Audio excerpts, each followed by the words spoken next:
mentioned is that the first major reform on unsolicited proposals is that the entry point this time is the PPP Center. The second is this second arrow here, that unsolicited proposals are allowed for projects in CLIPS and the list of PPP projects. Ano ibig sabihin nito? Remember yung CLIPS and list of PPP projects that we discussed yesterday? Dati, bago yung PPP code, no? If you are looking at the BOT law, for instance, hindi pwedeng mag-submit ng unsolicited proposal para sa mga the general rule is dapat yung mga nasa priority list dapat solicited siya. Kapag ka magsasubmit ng unsolicited proposal for those projects in the list, dapat may new concept or technology. Wala na yung rule na yon ngayon. Under the PPP Code, even those projects na nasa priority list ng LGUs can be subject of an unsolicited proposal. Pero meron lang caveat, no? Kapag ka may ginastos na si LGU sa pag-develop ng project na yun, no, in the past 3 years, and these have to be documented development costs, the private sector has to reimburse it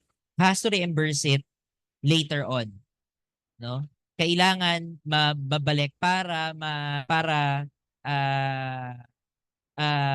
ma-process yung unsolicited proposal para maging compliant siya dun sa rule. What is the reason, no, for this policy in the PPP Code?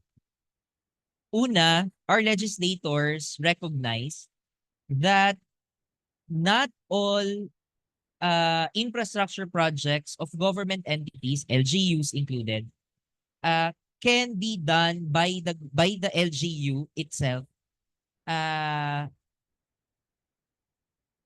at any given time, no? Na parang kunyari, meron tayong list of 1 to 100 infrastructure projects. The government really cannot do all of these 1 to 100 at the same time. The reality is that for budgetary and human resource limitations, may we request our participants to kindly mute? Okay. Thank you. Nasaan ako? Sorry, nasa Zamboanga pa rin ako, pero nasaan yung sinasabi ko? At any given time, okay, now I'm back. At any given time, no, budget year, meron tayong fiscal and technical limitation, capacity limitation. So hindi talaga natin nagagawa lahat yung nasa priority natin. And so, if the private sector wants to participate and by doing those na nasa priority natin, kesa ini-incentivize natin silang mag-propose ng unsolicited proposals that are outside of our master plans, of our priorities. So that is the reason why tinanggal na yung new concept or technology. Ang safeguard na lang is that if may gustong mag-offer ng unsolicited proposal for a project that is in the priority list, kung may nagastos na government in the past 3 years, that amount has to be reimbursed. Pero may limit. Only up to 6% of the project cost excluding right of way. Okay? And then another policy is this. Remember yesterday sa slide ni Director Royce, merong slide on the different forms of government undertakings. Dito sa unsolicited proposals, balikan naman. It's a negative list, okay? It's a negative list of government to unsolicited proposals. Ano yan?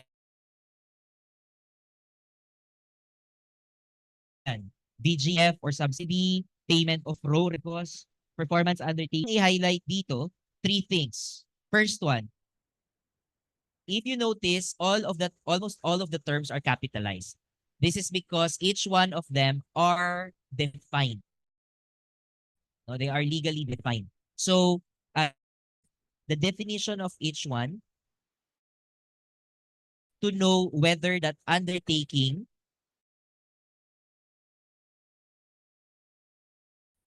ang nakalagay lang, hindi pwede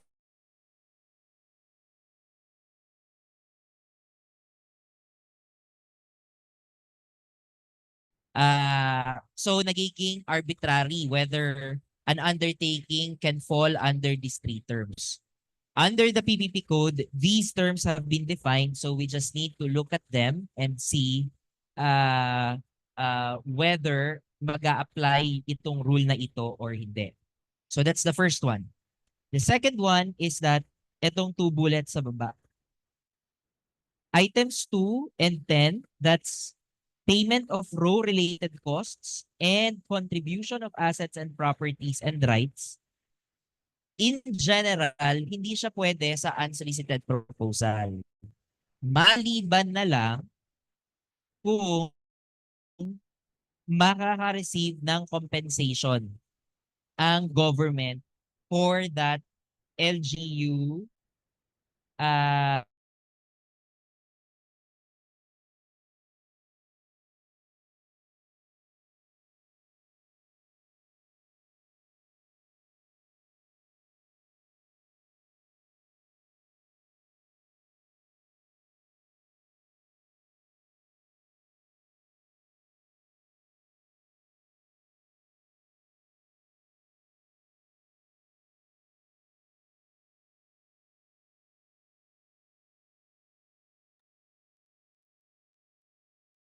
Wala pong istorya pa.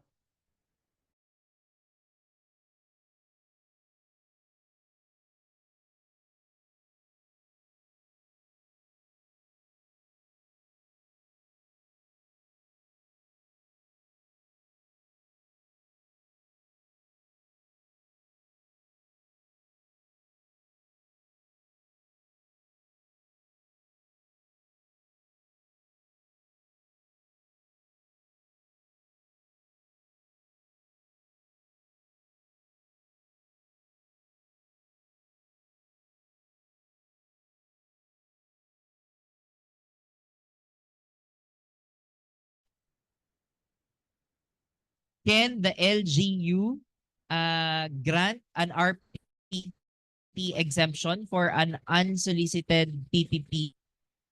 Yes or no? Yes. I see a lot of yeses, but the question is why?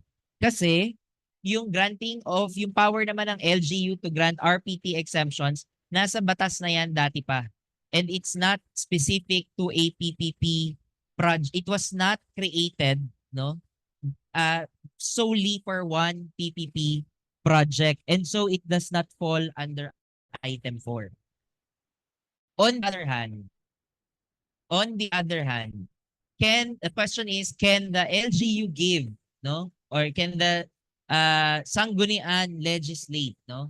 A special type of incentive for one specific proponent for the PPP project, solely for the project. And probably after contract signing, no? Or ilalagay niyo sa kontrata as an undertaking. Can that be allowed or not? Answer is no. Hindi pwede yung mga additional tax exemptions that are made or done and being undertaken solely for that specific proponent or PPP project. Okay?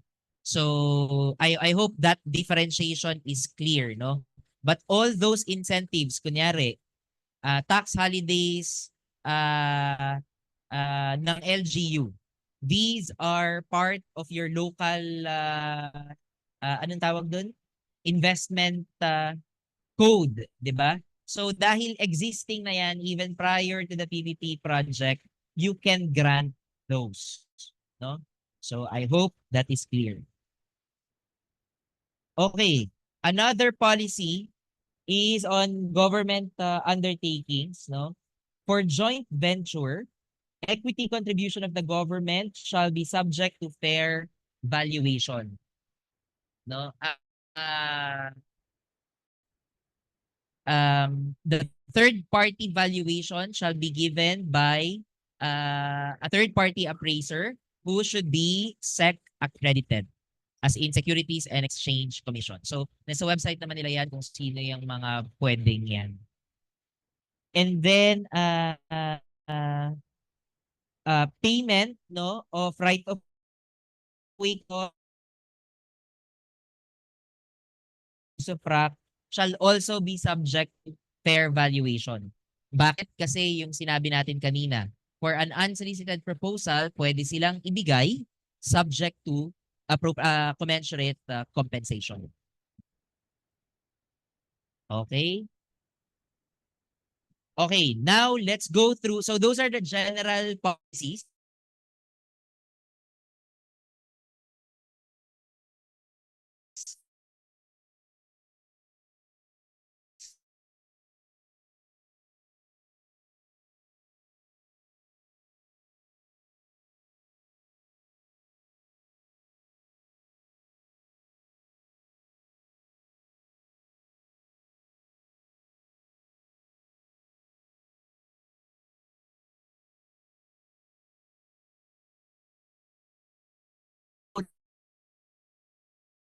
Next,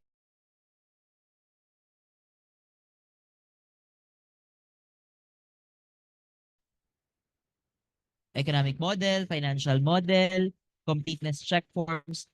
Bawat isang ito, may mga descriptions yan. May detailed descriptions which the templates and forms which the private sector can fill up, no? And use as use guides. as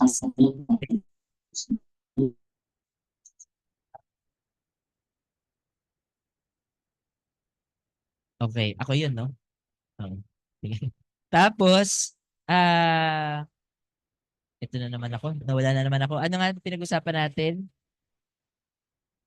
Yeah, they will use as guide and they can only submit through the unsolicited proposal submission portal.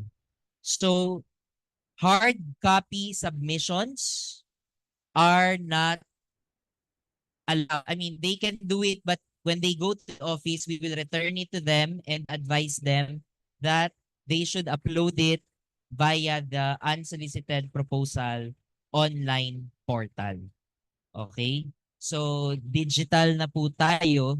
Now, another rule in this space and the reason why we are sharing this with you is so that when private sector entities come to you, you can guide them, no? Kung papaano sila dapat magsimula.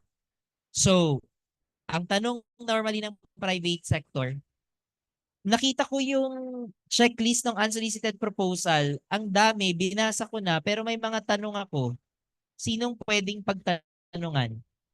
Let us tell them na bago sila mag-submit doon sa portal, they can set a meeting with the PPP Center through evaluation at ppp.gov.ph and we can help them navigate the requirements.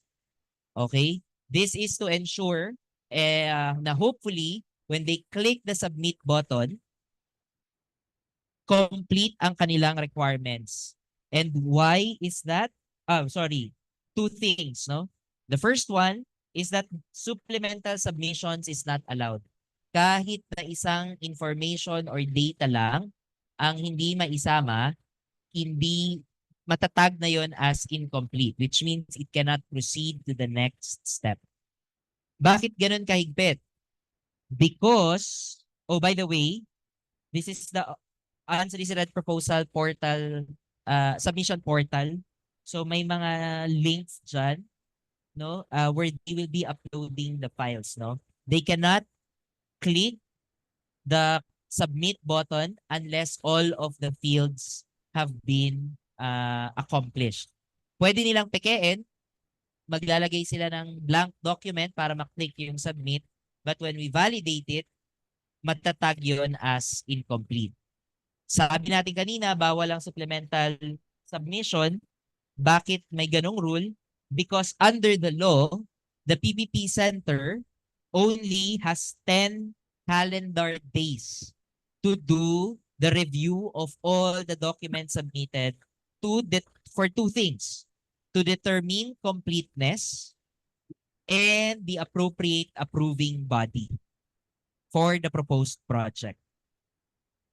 Okay? So, paano ito nangyayari? Pagka-submit ng private sector sa portal, may papasok yan na notification sa PPP Center. Under the IRR, the PPP Center is required to acknowledge within the day. And nakakopy na kayo doon sa receipt na yon. So, on day 1, alam na ng LGU na may pumasok na unsolicited proposal sa kanila. Okay? So, may idea na kayo. And then, pwede na rin kayong magbilang ng 10 days from that acknowledgement notice for the PPP Center to provide its evaluation whether the submission is complete or complete. Kapag incomplete, hindi nyo na po makikita yung proposal. Diretso na namin yang ibabalik. Ang makikita nyo na lang ay yung notice, yung sulat namin sa kanila saying that the proposal is incomplete. Copied rin po kayo doon. So, you are updated.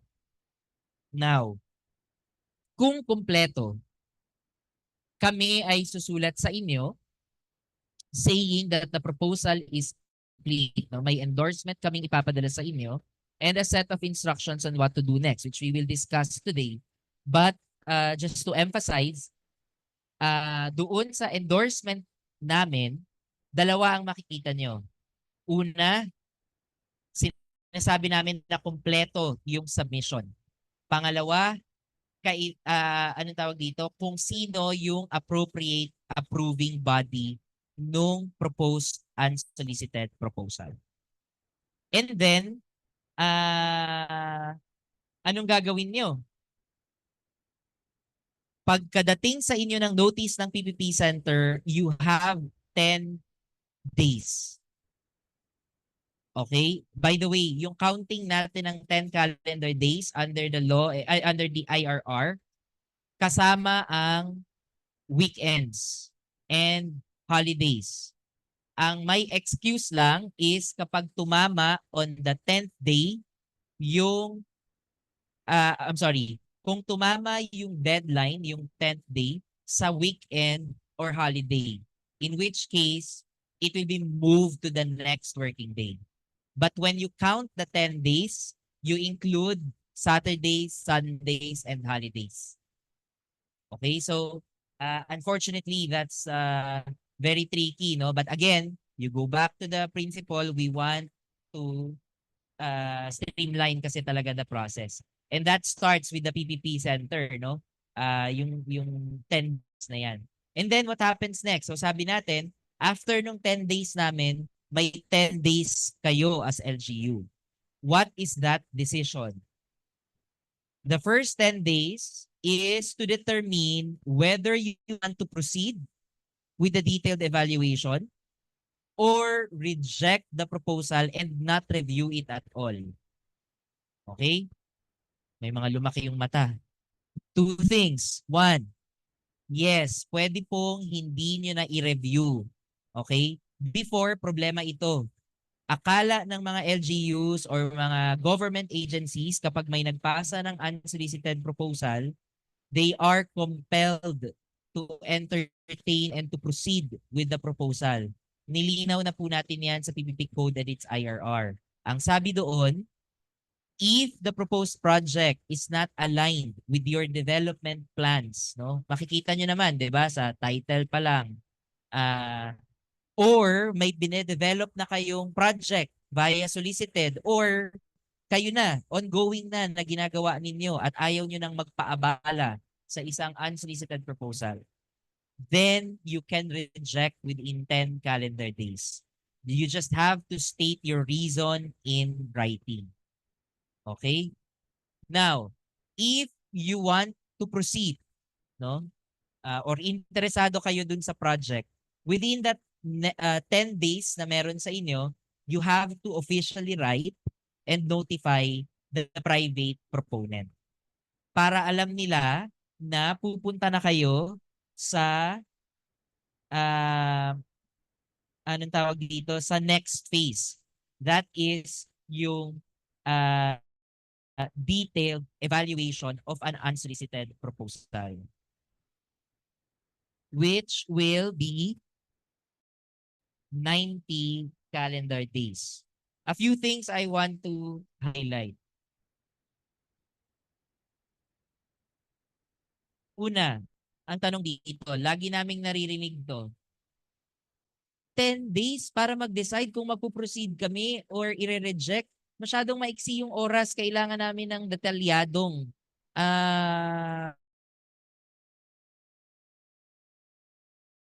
review. Okay? Let us not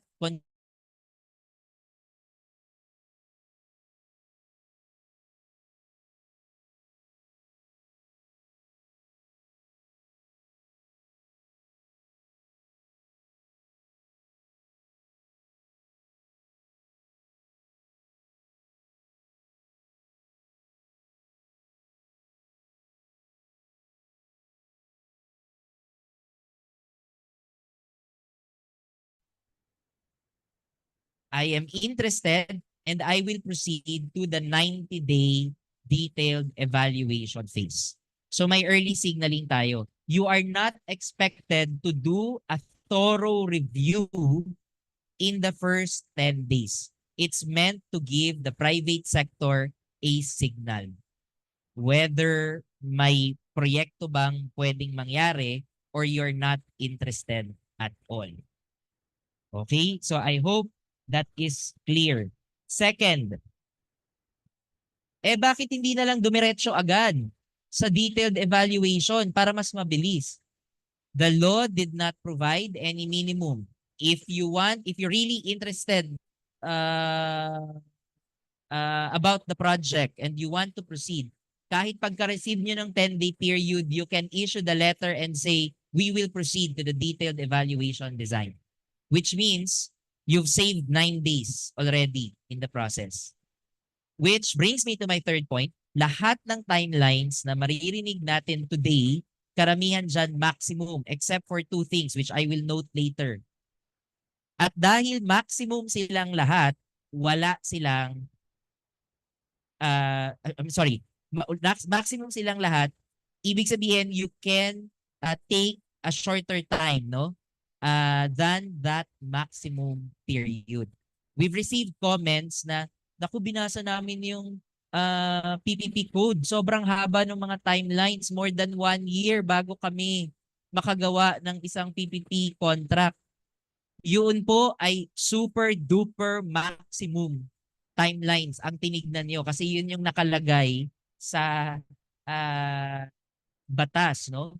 But in processing, wala po yung minimum. So ang example natin, yung first 10 days, if you're really interested with the project, on the same day, you can issue your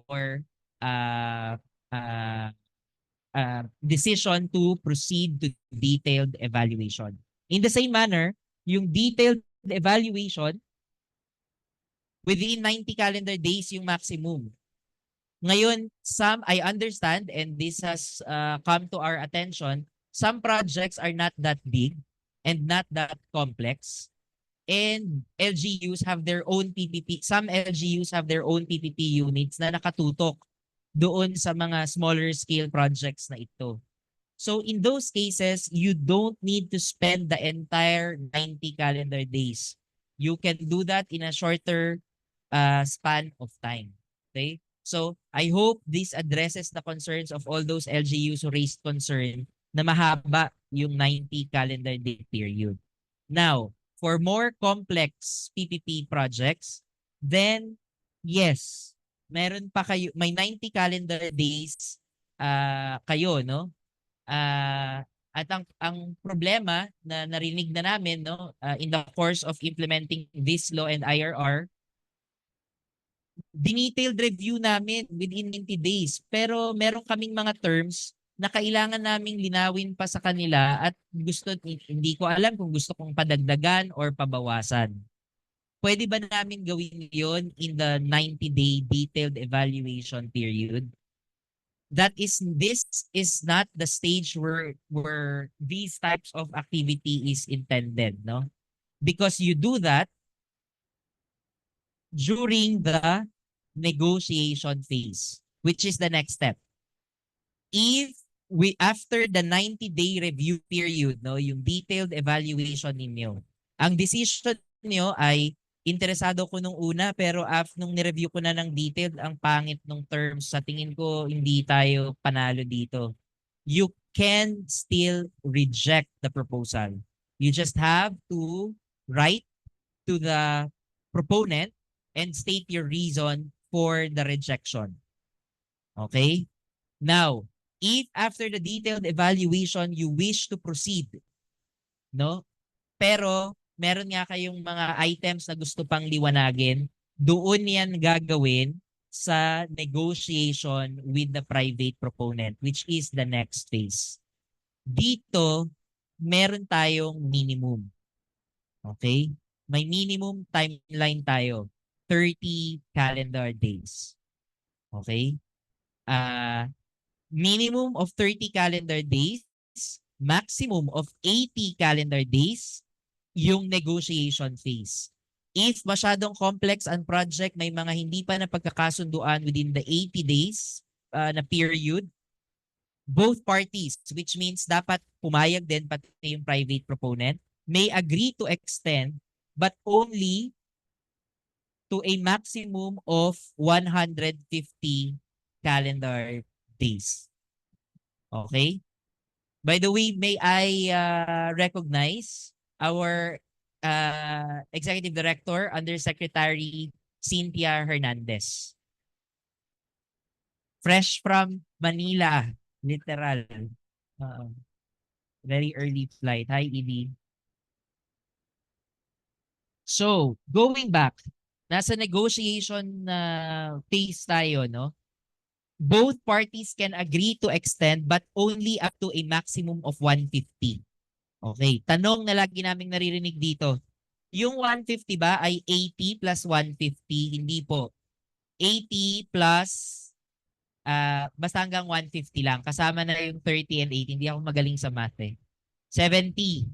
O, yun. So, hanggang 80 plus 70 lang yung maximum. Okay, so recap tayo. First 10 days,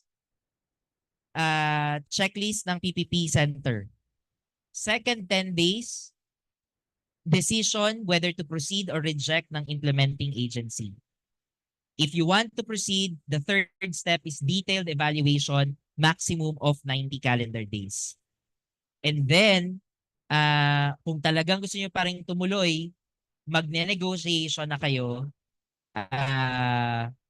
maximum of 80 days or hanggang 150 kung talagang kinakailangan.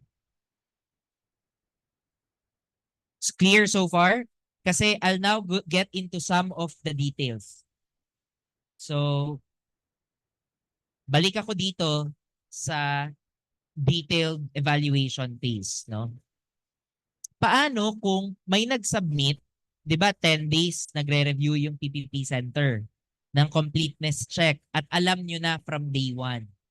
According to the law, within the first 10 days from the submission ng original nung first unsolicited proposal, pwede pang humabol ang mga same or similar proposals.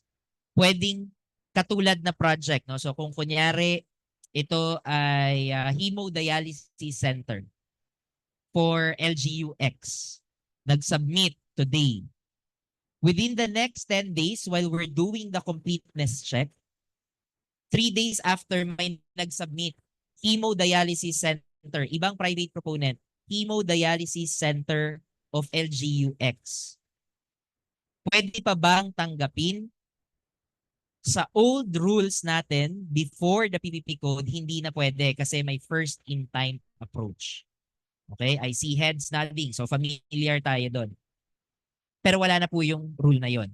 So kalimutan na po natin yon.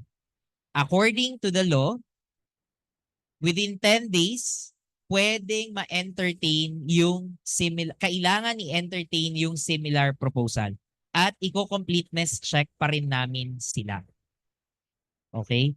Pero kapag ang submission ay pumatak on the 11th day na, no? PPP Center will longer entertain. We will write to them and say, sorry, nakatulad ng proposal nyo, at tapos na yung 10-day period. Okay? I hope that's clear because the second clarification is sa side ninyo, no, papaano nyo malalaman na ito na lahat ng similar proposal.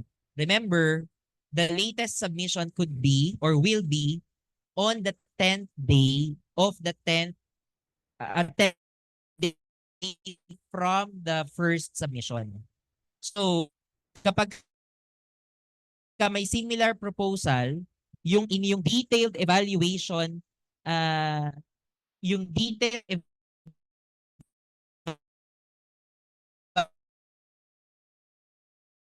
evaluation nyo or huling submission na matanggap within the 10-day period. Na i-imagine natin. So, kung merong submission today, tapos on the 10th day, meron pang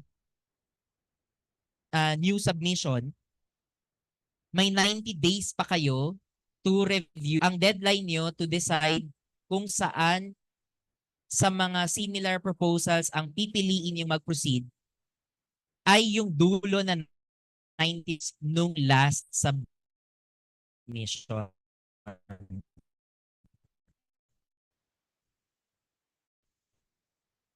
Question.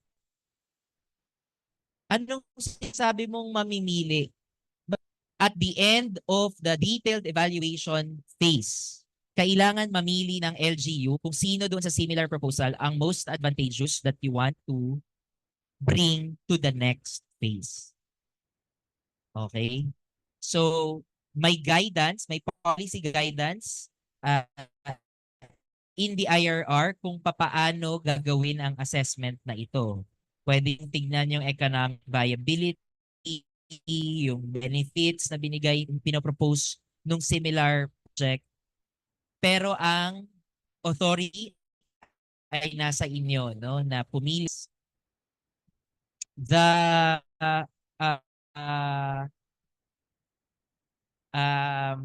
the next clarification that I will give is on this part.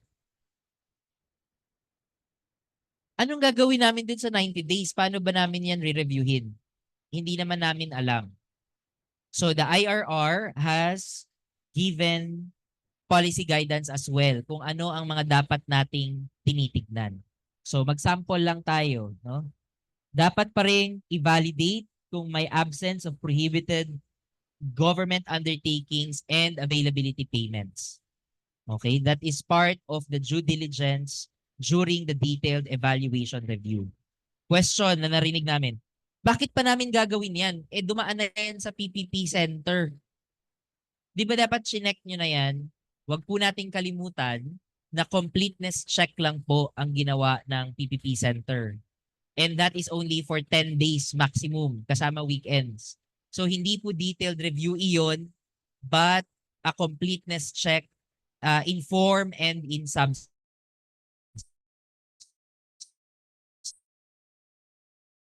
No? But the deep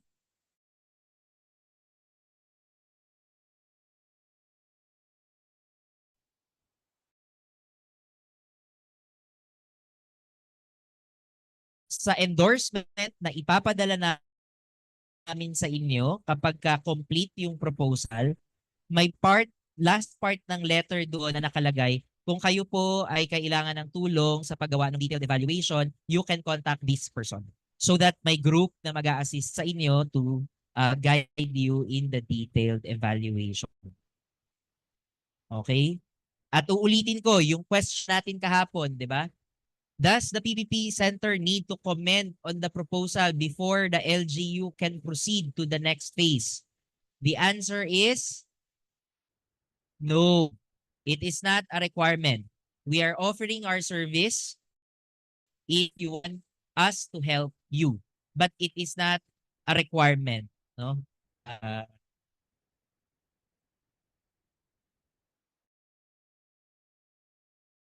emphasize, doon sa negotiation phase, may guidance na din kung sino ang dapat nasa negotiation pa.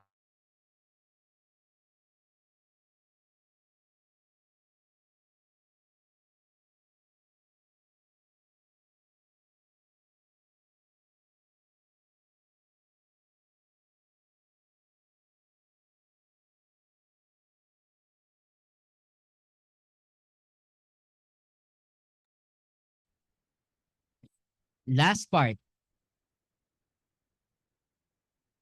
anong mangyayari kapag hindi kami magkasundo sa negotiation? Ang sagot, walang project na mangyayari.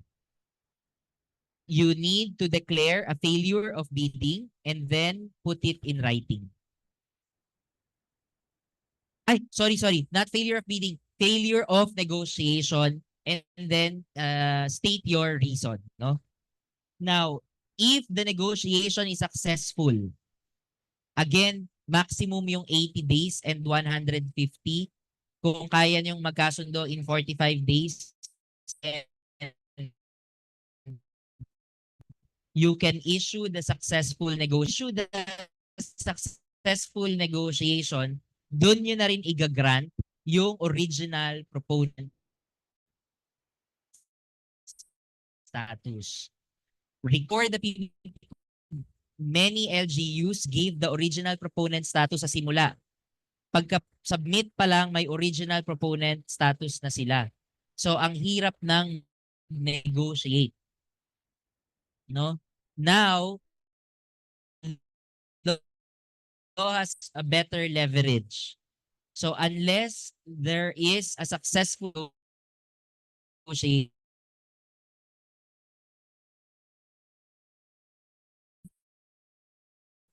lang original proponent status. Pero, meron din naman prime proponent. No? Yung original proponent status may validity period na. I'm not sure whether you are aware, but in the past, minsan ang problema ng private sector, inisyuhan nga kami ng original proponent status, pero ang tagal naman i-facilitate implementing agency throughout the process. The next sa ating batas ngayon. Una, there is a validity period of 1 year, which means from the time of conferment, kailangan makaproceed na sa next stage yung project. Otherwise,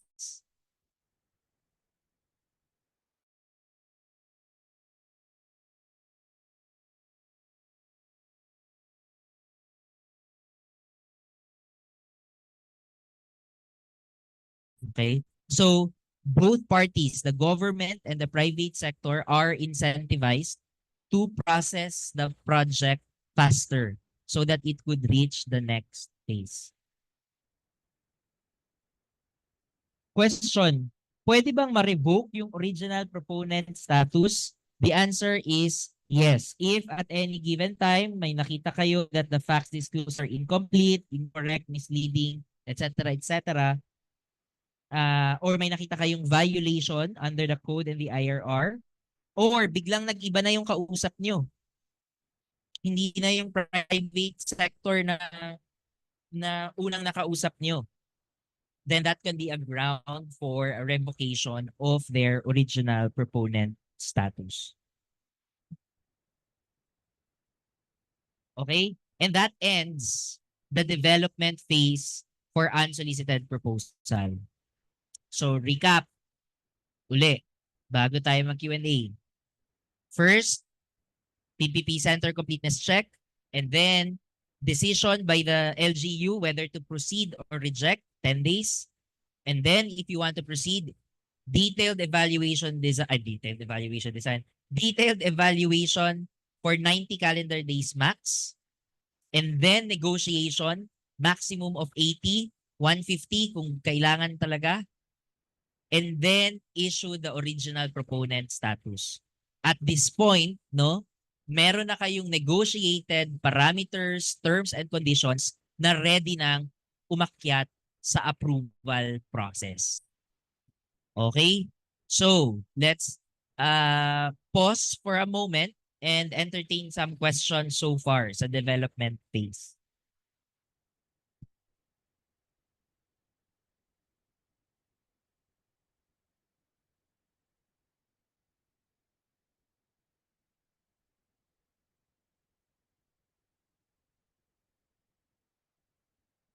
Assuming that the original proponent status has been granted by the LGU, can someone outside of the agreement between the parties, for example, a private individual or a councilor, question the award by citing that it's not beneficial to the government? Is that a possibility?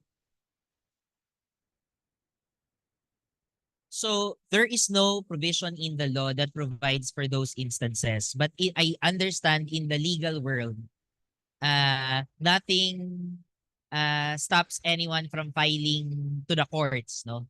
But we do have a provision under the code on PROs, no? Prohibition of mga temporary restraining orders. And it says only the Supreme Court can issue those.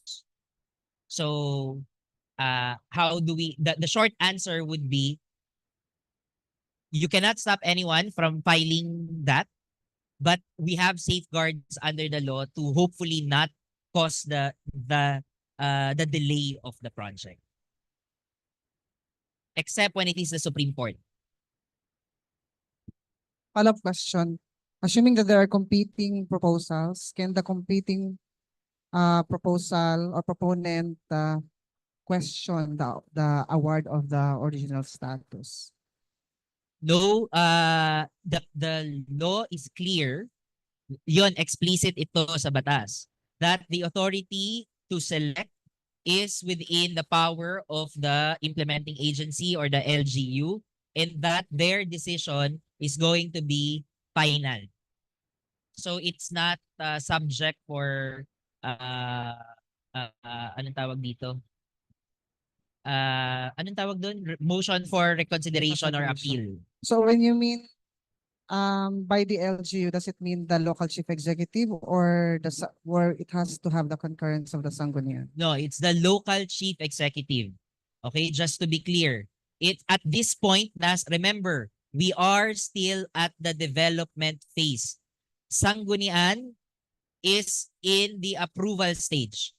And we are still in the development phase. No? So at this point, hindi pa tumatapak ang project sa realm ng Sanggunian. So to answer the question, it is the chief executive that we are pertaining to when I say LGU at this stage. Okay? More questions? Hi, Jeff. Good morning. Morning. Yeah, just a couple of questions regarding reimbursements. Just wanted to confirm things. The first one is regarding whether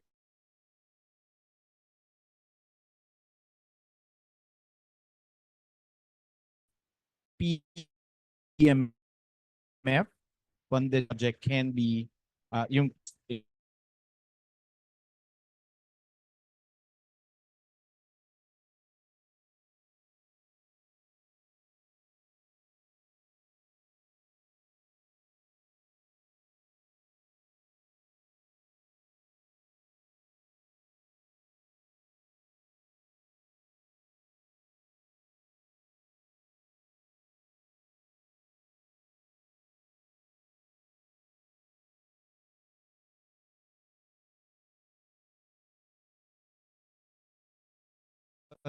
for the private entity to just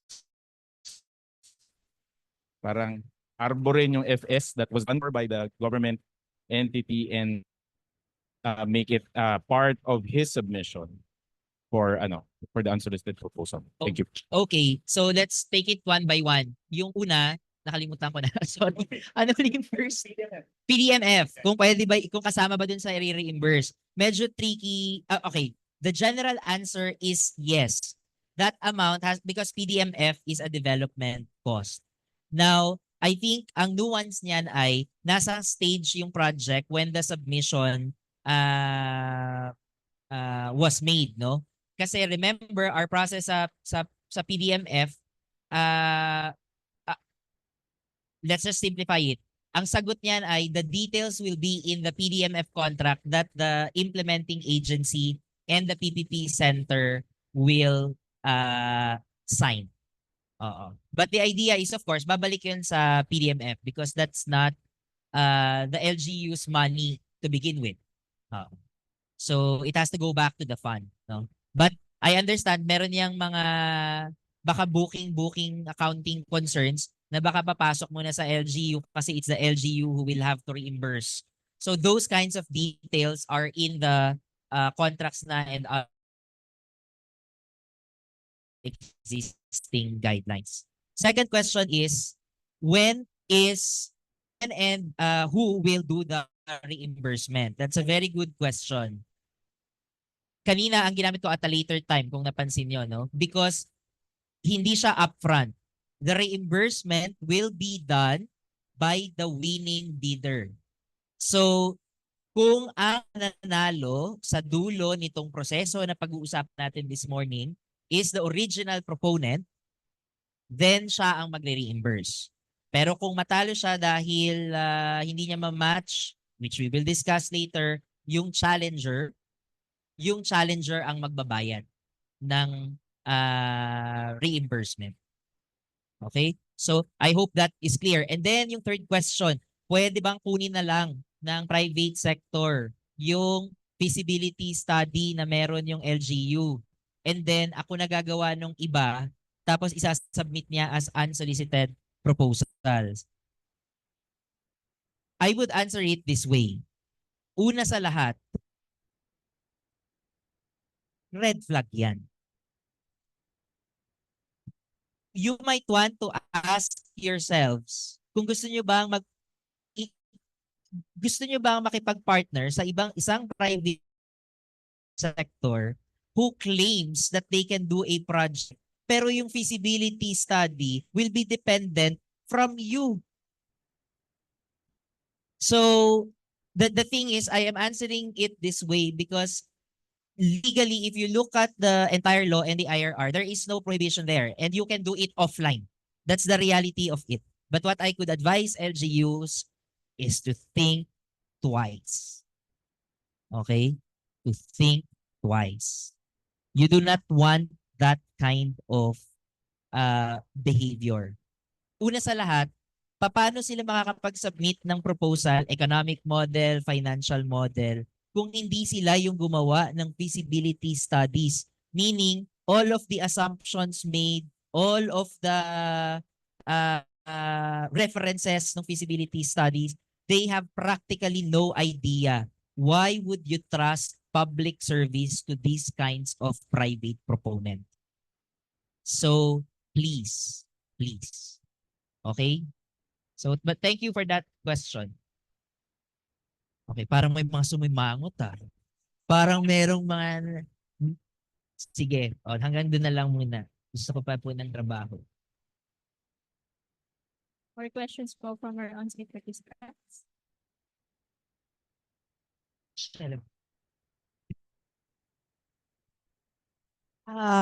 My question is on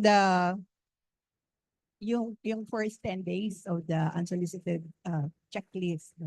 So ang ano doon, is there a way kasi if there will be many unsolicited proposals for a particular type of project, is there a way to inform all prospective proponents of the timeline? Kasi sabi mo, after the last will be the last proponent for a particular, and that will be the start of the 10th day and then another 10 days. So parang ano doon, maghihintay ka pa. So may waiting game pa doon, no? So is there a way to form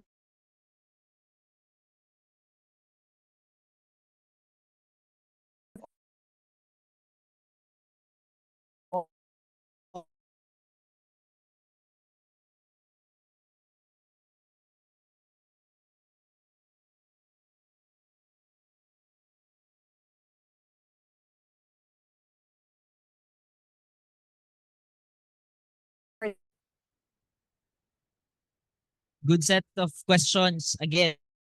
So the first one is uh, there is no authority under the law to like pin down a date na okay, may nag-submit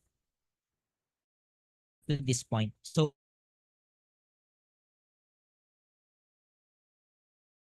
of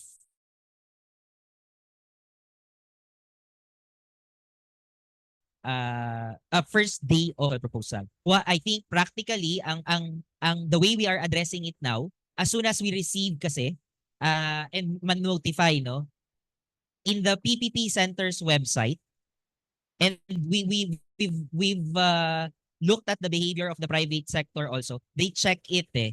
And so for transparency purposes, we update it real time kapag ka may bagong pasok na project, nilalagay doon so that they are all triggered to okay, isubmit na natin to para makahabol tayo doon sa period na yon.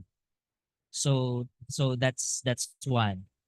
Second question is, ano nga po uli yun? Yung incomplete.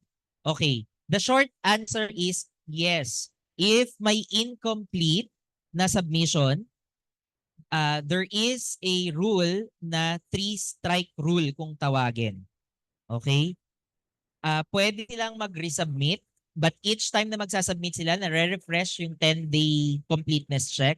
Pero kung on the third time, no, 3 beses nang paulit-ulit incomplete, according to PPP Governing Board issuance that was published, I think this year, no, earlier this year, 6 months hindi i-entertain yung kanilang 4th submission. Tama ba? 6 months, no? Yes, 6 months. Which means para silang may pit stop penalty. The policy being, we would rather exert other effort dun sa marami pang unsolicited proposals na dumadating. No? Kung 3 paulit-ulit na yan, freeze ng 6 months, saka lang sila uli ma-entertain after the 6-month period. Question. Baka naman kasi ang hirap-hirap ng completeness sa check ninyo. Kaya hindi makumpleto. Okay, here's what I have to say. Again, number 1, we go back to the advice, yung pinakaunang slide natin. We should advise them na before they click the submit button, set a meeting with the PPP Center's evaluation group because we could quickly run through their submission and advise them kung hinog na ba or kulang pa yung proposal. The PPP Center is not a police here, no? We're a facilitator. We want more PPP projects going closer to implementation. So we could help them. That's prior to clicking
effective yung law, we've processed about 80 unsolicited proposals. More than, I think, about 70% of that are able to complete naman. 72% ay complete naman. So, doon ako na baka sobrang hirap, no, nung mga requirements. I think the plain and simple data is suggesting na nagkataon lang na nandun sila sa 30%, no? Because the majority are able or is able to comply.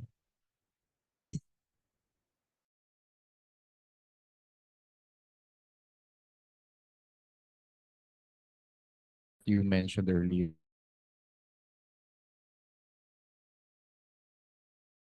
Official stop of the unsolicited proposal. Is there any prohibition for the unsolicited proponent to also, I mean, beforehand discuss with their intended IA, just to like iron out things before they make this formal submission unsolicited? None. I think I think this is that's an important thing, no? In a PPP, or at least in the past, may there were some projects kasi may bad history, no? So parang may black eye yung ibang PPP projects. PPP Code and its IRR is trying to reform that culture, no, na parang hindi, no touch yan dapat. So to your point,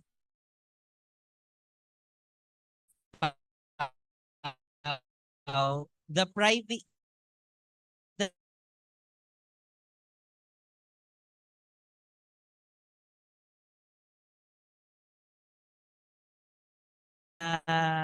structure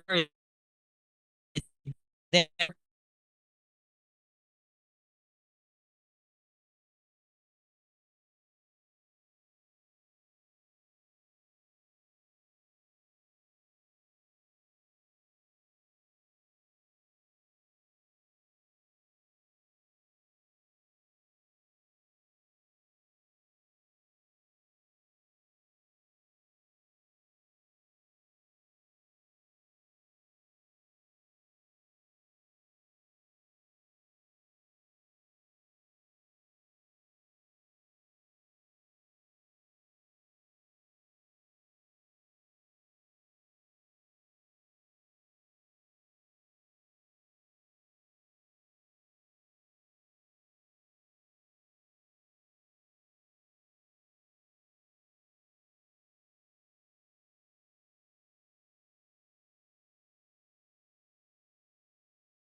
private part ng iba. So for example, royalties na sinabi namin, ano yung mga hanapin or SAPs na but proposal at okay.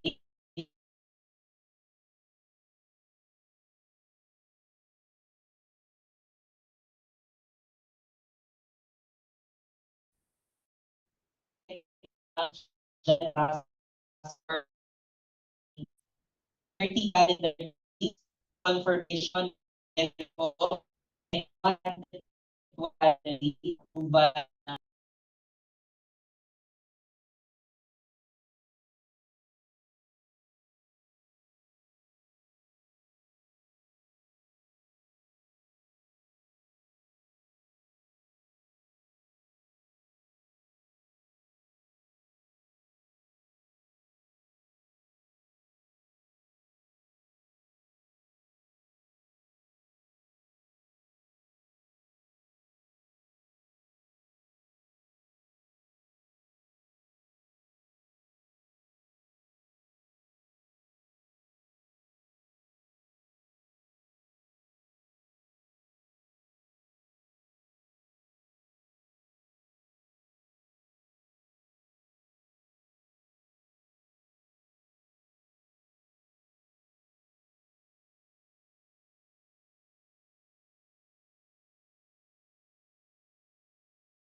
do you have a specific date for us to submit our proposal? Say for example, in the RDC level kasi we are to submit on this specific time. Say for example, on the first quarter of the year, second quarter. Do you have those kind of dates po? Or within the year po, possible na as long as proposal kami, then we can submit through the collaboration with the government unit. Yeah. If I got, I wanna check if I got the question correctly. So, ang tagay, may deadline ba kung kailan isasabit yung project to get RPPPC? Yes, sir. So, there's none. It's on a per project basis. So, pag sinundan natin yung timeline, no, kung kailan papatak yung araw na from the submission ng proponent of these needs an RPPPC endorsement. Walang deadline 'yon. It's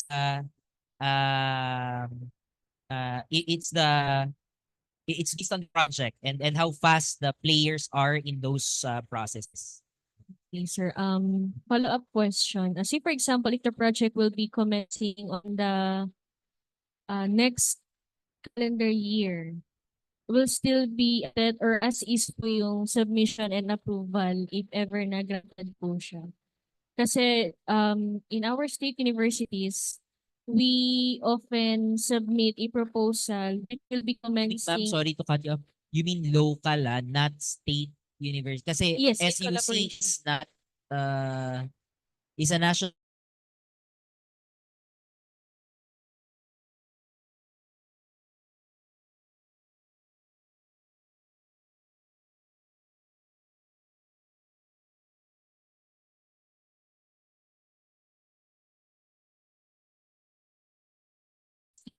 Year affected sa submission ng proposal namin or still yung process ay makukuha pa rin sa guidelines ng kanilang PPP concept po. sorry, commence what? Say for example, sir, we are preparing for a proposal to commence for the 2024. You mean a solicited? It can be considered, sir, as both since my partnership kami with the local government unit. Kasi as far as I can remember, it was snubbed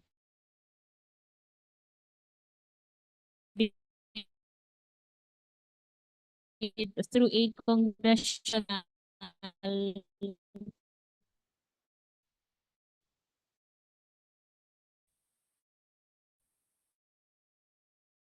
proposal. Partner sa isang LGU. We have Yes, no sir. problem there. That's allowed. Ang question ay, is the project solicited or unsolicited? Solicited. Ayun. Shift gears tayo we're talking unsolicited kasi kaya medyo nalito ako. But it's fine. Solicited ang project. The question is, Maapektuhan po submission under PPP if yung project will commence later than the year. paanong maapektuhan? You mean, if I will have to rephrase the question, ang Yes. tanong ba ay, kung kailan ko tina-target yung commencement ng project, dun lang ako sa same year na yun dapat nagpapa-approve? No sir, parang ano siya, vice versa. Kasi kung magsasubmit ngayon and then yung project namin will commence on the next year, maapektuhan po ba yung submission ng proposal namin or kapag po magko-commence na yung project namin, then on that same year, saka kami magsasubmit ng proposal? Okay. Well, una, you cannot commence your project na wala kang unless approved. So, the answer to that question is you really need to do the submission earlier. Oo. Now, dun naman sa pangalawang dimension ng question na yung timeline ba maaapektuhan yung preparation ko ng submission? Technically, the answer is no. In fact, the framing should be, pag pinasa nyo yung project, normally part ng details, 'di ba, yung timeline ng project. So naka-indicate na doon kung kailan yung commencement so that they are aware of the timelines of your project. Okay? Thank you, sir. Thank you. Actually, the same answer goes for unsolicited proposals, no? Again, the only difference is yung proponent yung propose, no? But the approval process is the same. So talagang sundan natin yung process ng approval.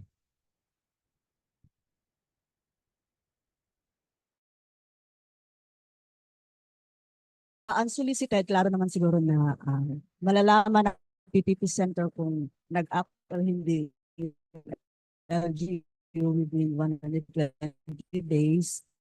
So that we notify na nag-lapse na. How about, sir, for solicited, sorry if baka hindi ko lang narinig kahapon, paano malalaman po kung hindi nag-act within 120 days LGU? Okay. Sa the same rules apply and you will is in a copy dapat sa sanggunian. So just the same, we will take note of that date. Yes. So even for solicited, that is applicable. A second question po, on the alignment of the whether solicited or unsolicited proposal to the national programs or projects, or does it have an effect? Sino po ang mag-determine on, sir? Is it the LGU or the PPP Center? Or Okay, so according to the IRR, that's a very good question, no? According to the the law and the IRR, it is the PPP Center initially. And that is the reason why kami lahat ng list of PPP projects and consolidated list of investment programs, because that is going to be the official reference by which we can see yung kung may possible potential or actual conflicts ba or interfaces across. I have a second point. If in LGUs, and we have been doing this, no? Pag napansin nyo yung sulat namin na in-identify namin ang appropriate approving body based on submission, meron kaming paragraph doon na nagsasabing itong determination na to is only based on the documents that were submitted. Okay? May note doon na if at any point in the process may mag-iiba, you have to let us know so that we could change our determination if ever. Question, bakit may pagganon pa kayo? PPP Center. Why? Because remember na yung original submission na kinompleteness check ay posibleng mag-iba pa after negotiation and probably even after approval. Hanggang negotiation, di ba? And at that point, pwedeng mag-iba ang approving body. No, sorry. Sorry, not approving body, but the clearances that you need. Meaning, kung biglang after negotiation, meron na pala kayong gustong hingin sa national government. Initially, sinabi namin, sanggunian lang ang clearance, ay ang approval na kailangan nyo. You have to inform us na may bago ng terms in your proposal so that we could correct that determination and say, oh, before going to the LDC and sanggunian, you need an ICC approval. Okay, questions?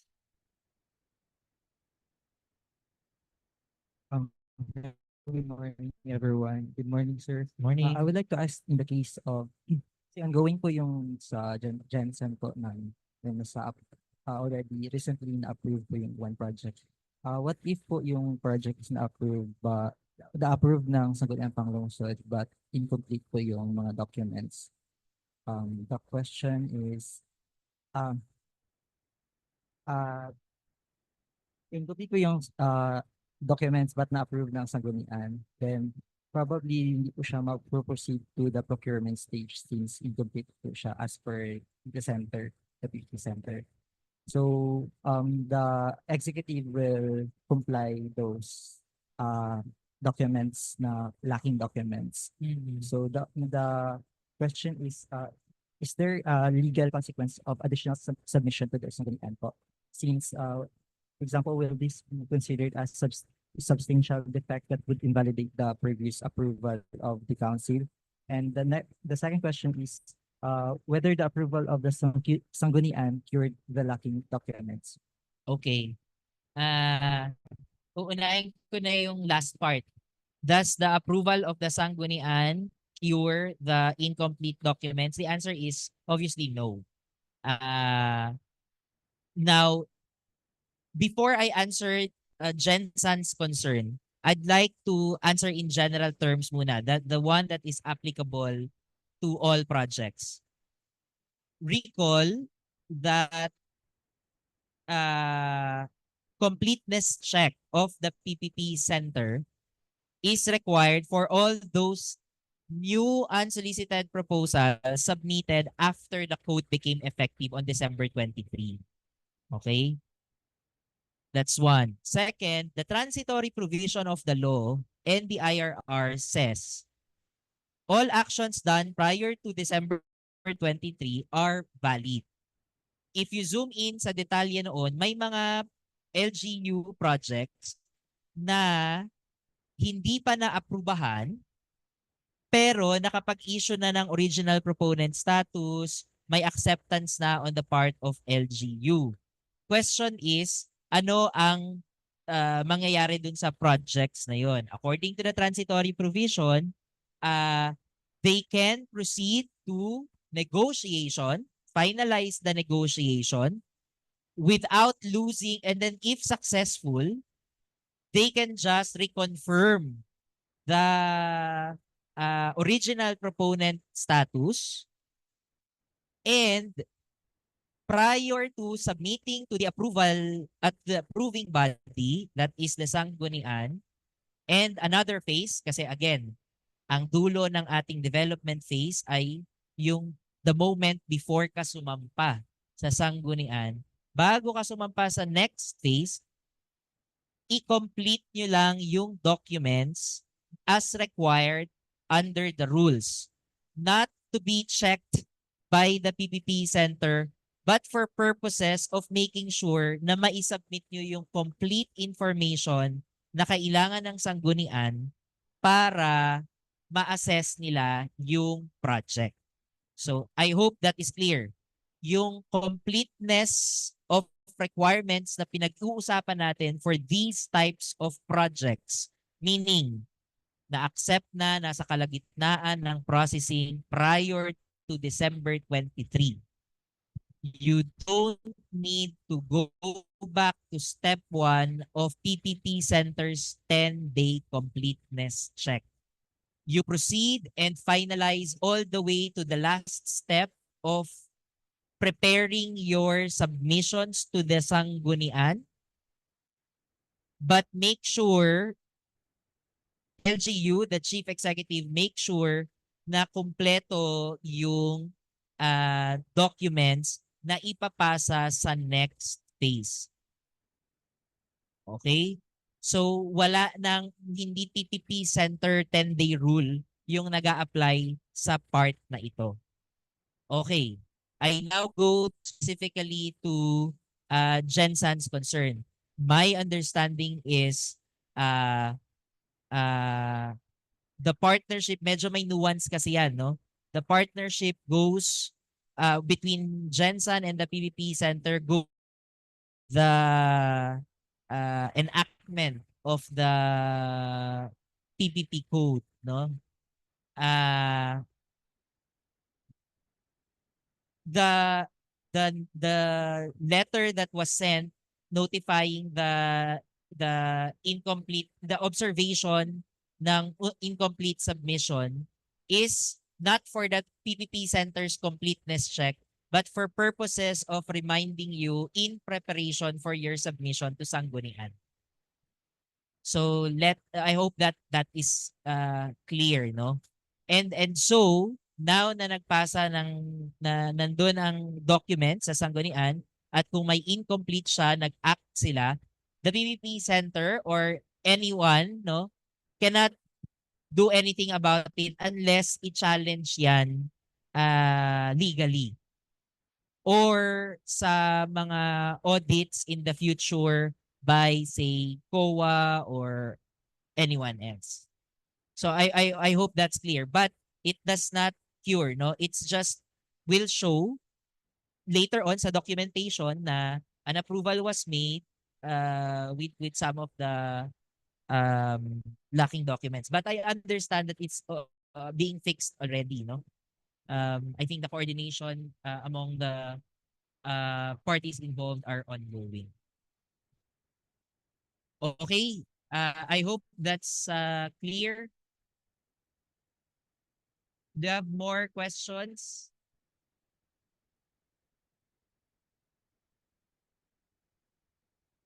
More questions po from our on-site participants?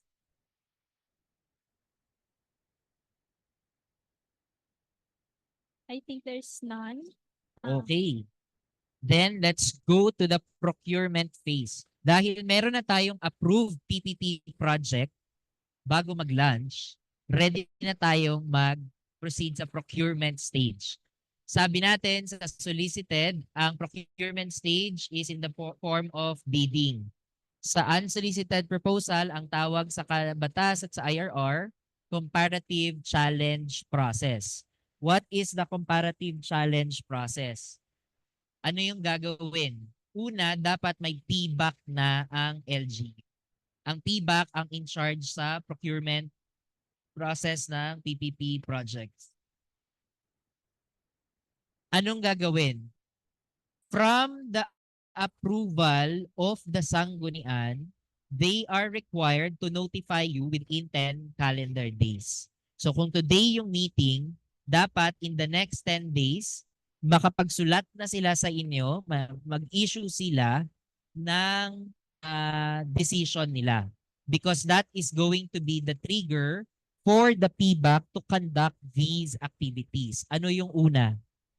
Una, mag-issue ng invitation for comparative proposals within 7 calendar days from the receipt of that notice. Ano ang meron dito? Mamaya makikita natin. Bird's eye view muna. After nung invitation for comparative proposal, kailangan within 20 calendar days naman mula doon, ilabas na ng PBAC yung comparative challenge documents. Kasama na dito yung final draft contract na magiging basis nung challenge process. May iba pang kasama. I-discuss ko rin later. Again, bird's eye view muna tayo. And then, pagka-issue nun, no, meron tayong hindi nakalagay dito pero may slide tayo dyan. May 30 calendar day freeze period, which I understand was also discussed yesterday. From the bid submission date, 30 days prior, hindi na pwedeng mapalitan yung terms, no? Saka magi-start yung counting nung challenge process, which could be from 90 calendar days. Ito yung pangalawang item na sinasabi kong may minimum. Silang dalawa lang ang may minimum. The rest, maximum lang yon. So yung una, sa comparative challenge process, minimum of 90 days. Okay? And then, kung walang mag-submit na challenger, you can go straight to award. Pero kung may mag-challenge, no?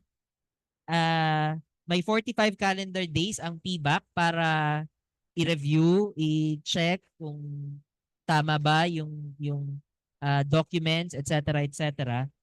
And after that, may 30 calendar days yung original proponent to match the proposal or the financial proposal of the original proponent. Okay? So again, except for the 90-day period, all of these are maximum. So you can tighten the timelines.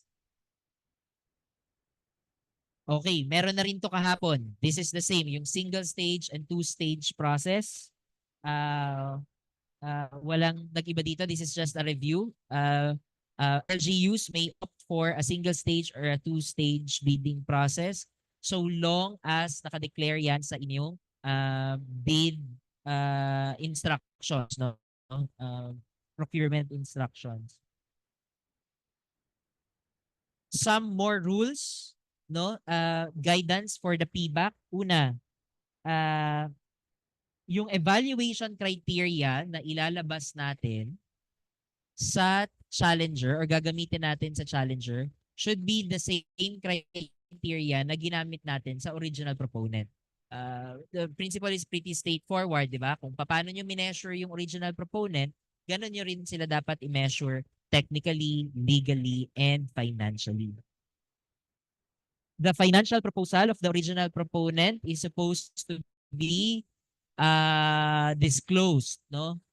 This is to encourage competition. But again, they have a right to match. Kung may mag-challenge man doon, pwede pa rin nilang tapatan. Nasabi na natin to kanina, any change in the composition is strictly prohibited and pwede ang manual or electronic bidding. Ito yung sabi ko kanina na detalye. Ano ang meron doon sa invitation for comparative proposal? Basically, invitation lang yan na, uy, meron kaming unsolved proposal na pwede nyong i-challenge. That's why in 7 days, pwede nyo na itong magawa. Okay?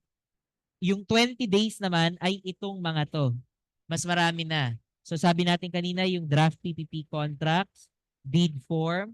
Ito na yung detailed instructions to challengers, no? Forms of bid and performance securities, etc., etc. And of course, the freeze period, which we mentioned earlier. This was covered yesterday as well. Just a recap. When we select our private proponent, legal, technical, and financial ang tinitignan natin. Napag-usapan na rin natin to. Right to match. Sinabi na natin yan. Again, if walang challenger, diretso na sa award sa original proponent. If may challenger, may 30 days si original proponent to match the proposal. Ano ang ibig sabihin ng match? Match is literally equal. So, hindi niya kailangan mas gandahan. Kailangan lang niyang tapatan. At pag natapatan niya, sa kanya pa rin ang project. So, mananalo pa rin si original proponent.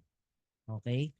Pagka hindi niya gustong i-exercise yung kanyang right to match, that's when the project will be awarded to the challenger.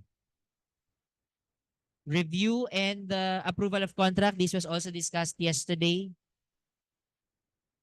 And the decision to award, yung timelines.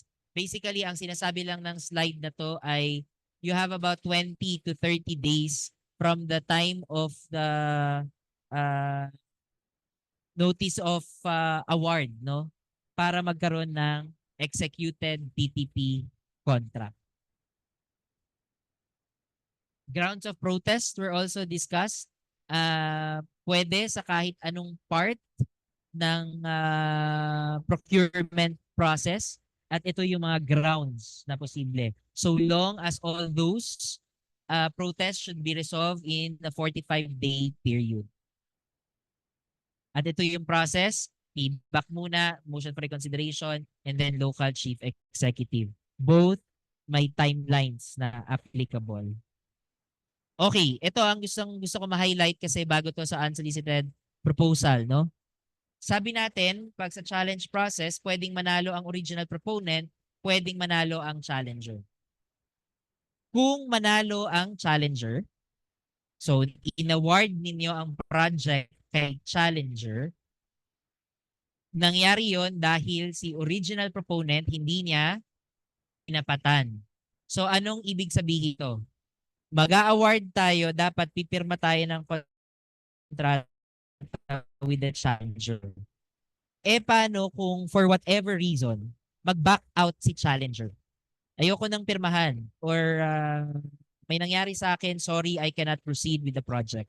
Ano ang gawin ng project?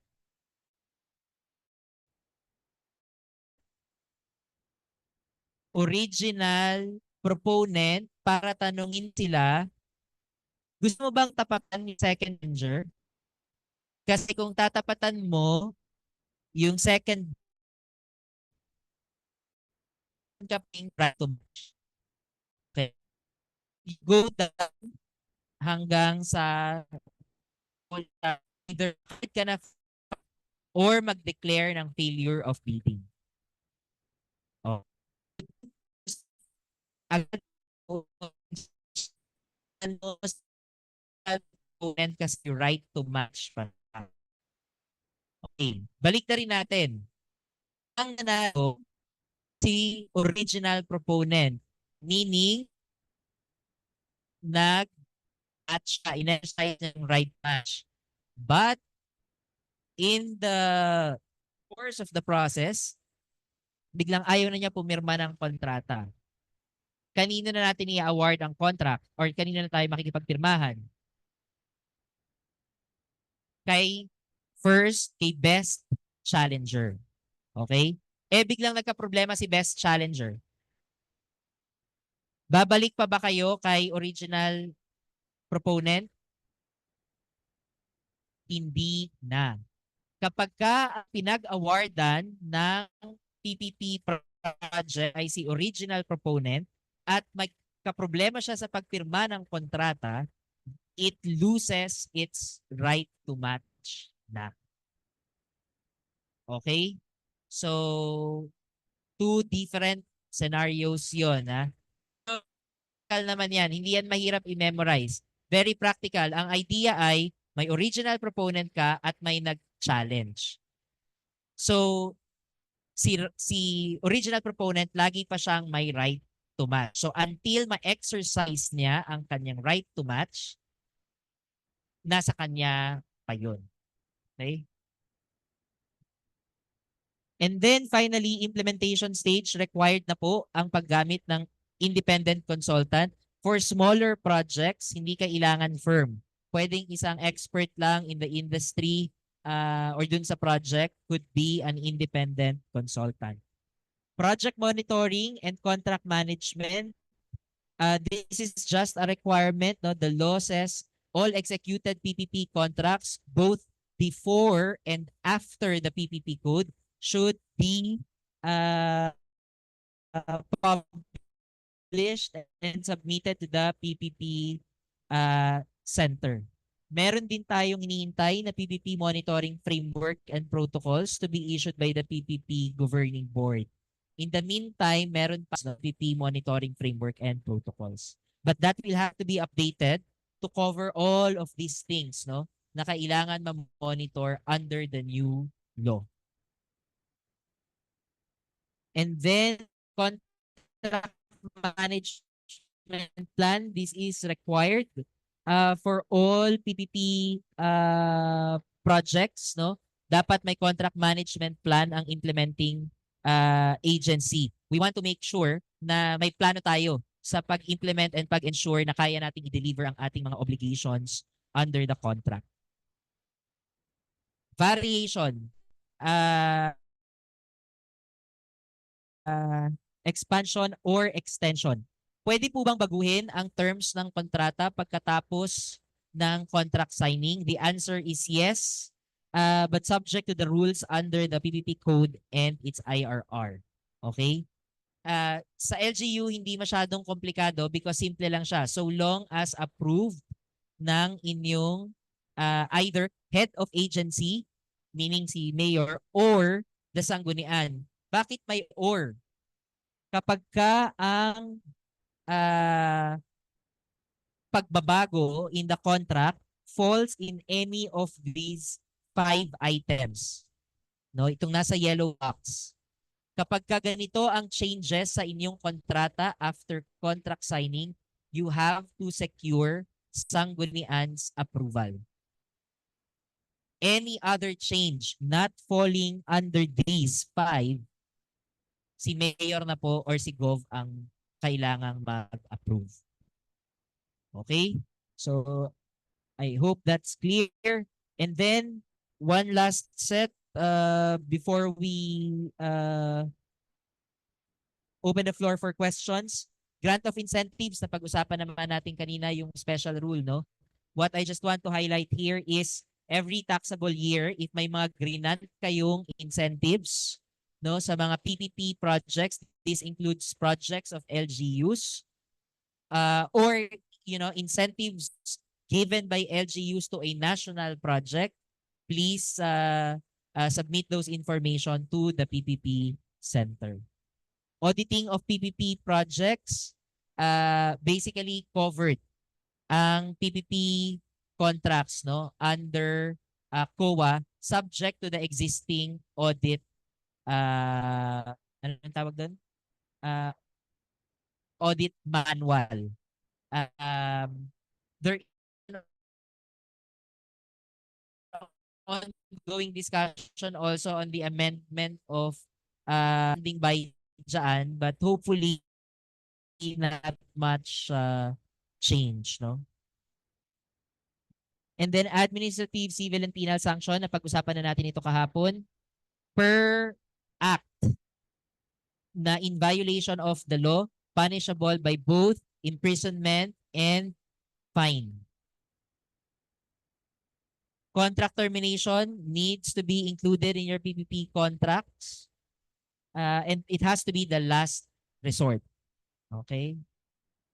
And then, napag-usapan na rin natin ito sa simula, yung transitory provision. Again, the principle is straightforward.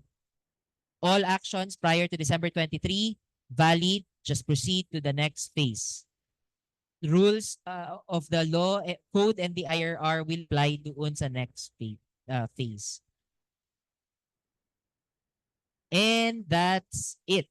We are now open for questions, clarifications sa procurement and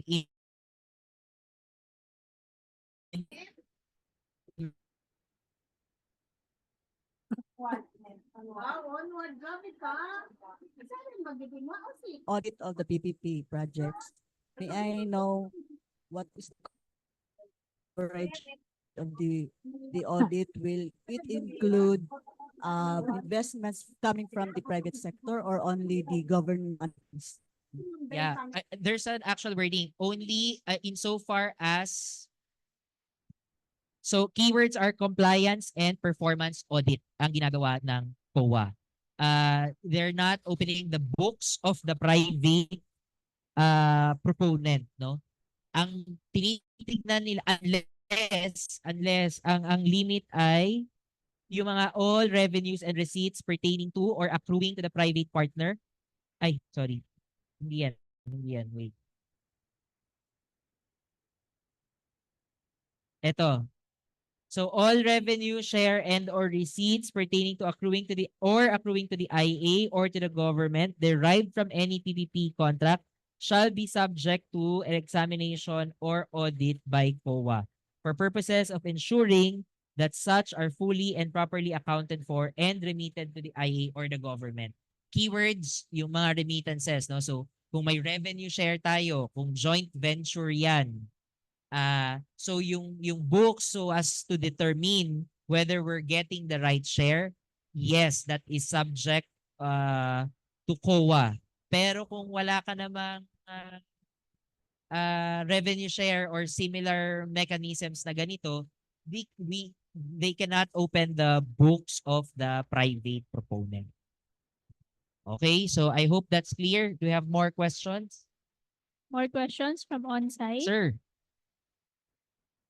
Just one question, Jeff. Congratulations. You mentioned a lot about challenge, etc. Over the past months,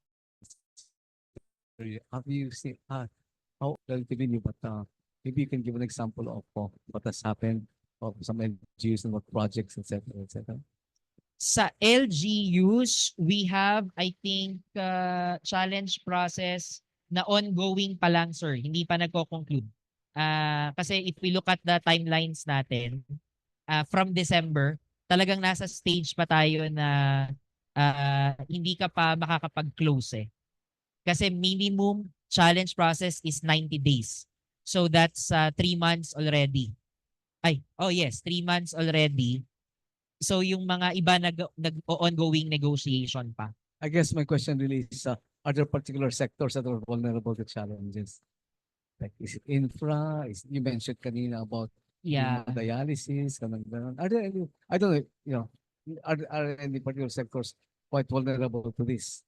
Based on data, sir, even prior to the code, and based on private sector feedback, kasi di ba may right to match, anong tawag dito? Bihira talaga, wala kaming alam na challenge na sector.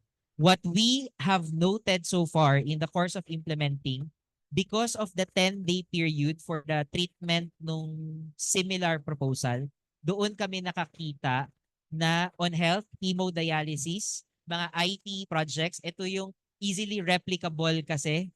So, even bulk water, sometimes medyo may mga interfaces na. So, ito yung mga projects na, but it is not happening na in the challenge process, na front load na siya ngayon dito sa same or similar proposal. But the other way of looking at it is, for those challengers, 2 opportunities na. One is during the first 10 days. If hindi sila yung mapili to proceed dun sa detailed evaluation, according to the law and the IRR, they can still submit a challenge during the challenge period. So I hope that helps. Thank you, Dean.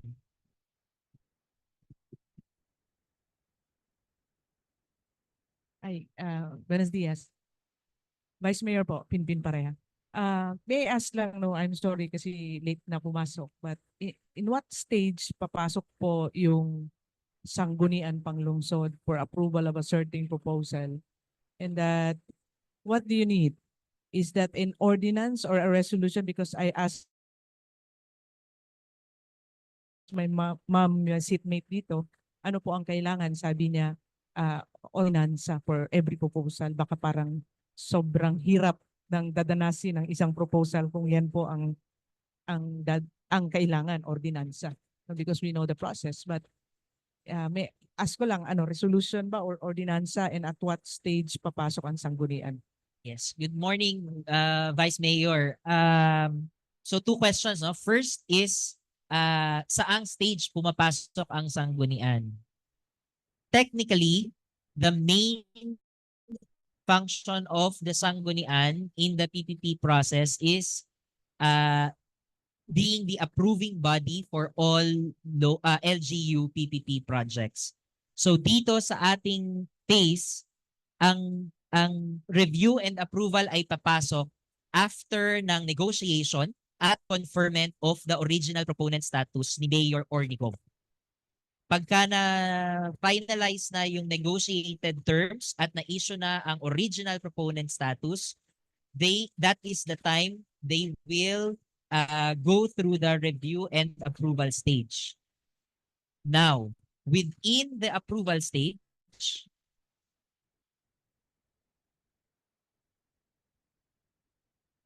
bago po ito pumasok sa realm ng sanggunian, it has to be endorsed by the Executive Committee of the Local Development Council.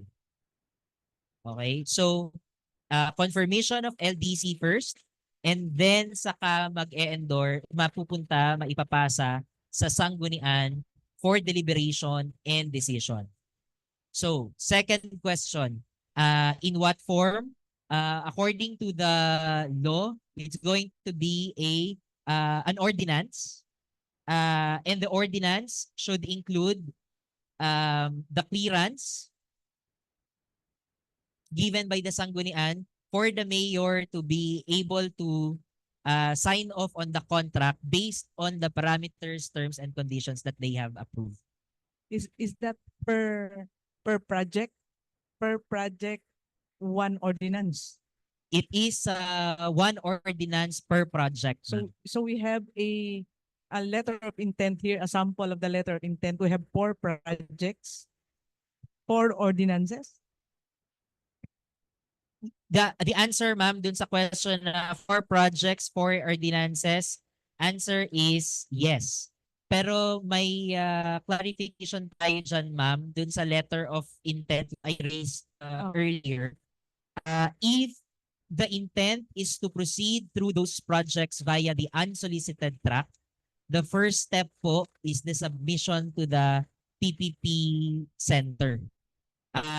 You are not, what do you call this? Our advice would be to advise them na if there is an intent to submit those projects, you can discuss with them in terms of your vision, your things that you are envisioning for those projects, so that it could serve as inputs sa kanilang proposal. Pero kung may proposal na sila, i-submit sa PPP Center, which is the first step po. Okay, thank you, sir. Buti na lang nandito si Attorney Simon.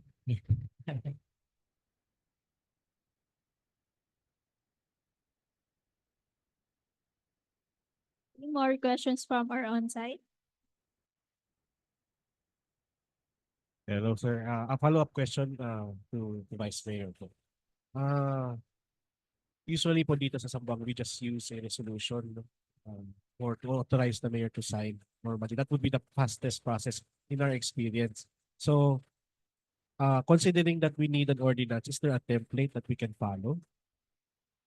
Right now, there is none, but we're taking that as a suggestion. This is not the first time we've heard that, na baka may mga template issuances. But unfortunately, right now, there's none. But the PPP Center has a team who can guide you through the process and could probably assist you in crafting one. Yes po. Because I feel it would be faster po if there is template that we can follow. Unrelated question po doon sa kay Vice Mayor. During challenges po, you said that there are 2 phases, no? That the someone can challenge the original proponent. How many times can they exercise their right to challenge ng mga proposals? How many times can they challenge? I think it's during the procurement stage, right? Yes. How many times can they challenge the original proponent? Is it annually challenged ba? And then how many times can the original proponent match those challenges? Okay. The answer to both ay isa lang. So the way it works ay remember yung process natin ng okay, magi-issue tayo ng invitation for comparative proposals, hindi ba? And then i-issue natin yung documents. Part ng comparative challenge documents ay yung instructions to challengers.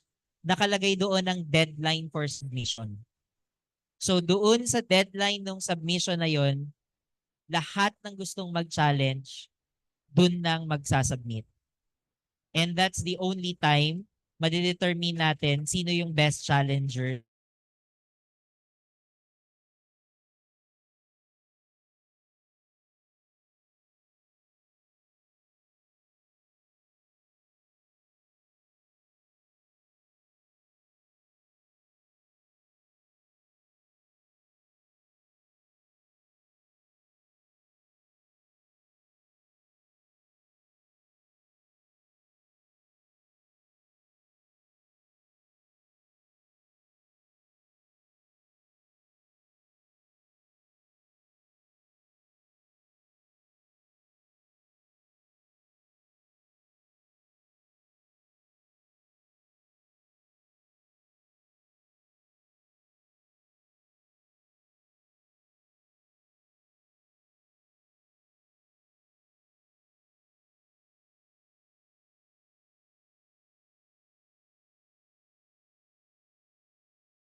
as we speak, like right now, hindi pa published yung the one that was approved by the PPP Governing Board. So nasa interim tayo. So let me just double check yung what is in the interim, no? Kasi hindi ko alam kung ordinance na rin ba yung nakalagay doon. Let me get back to you. While we're waiting for it, can we have some other questions muna in the interest of time? Sir.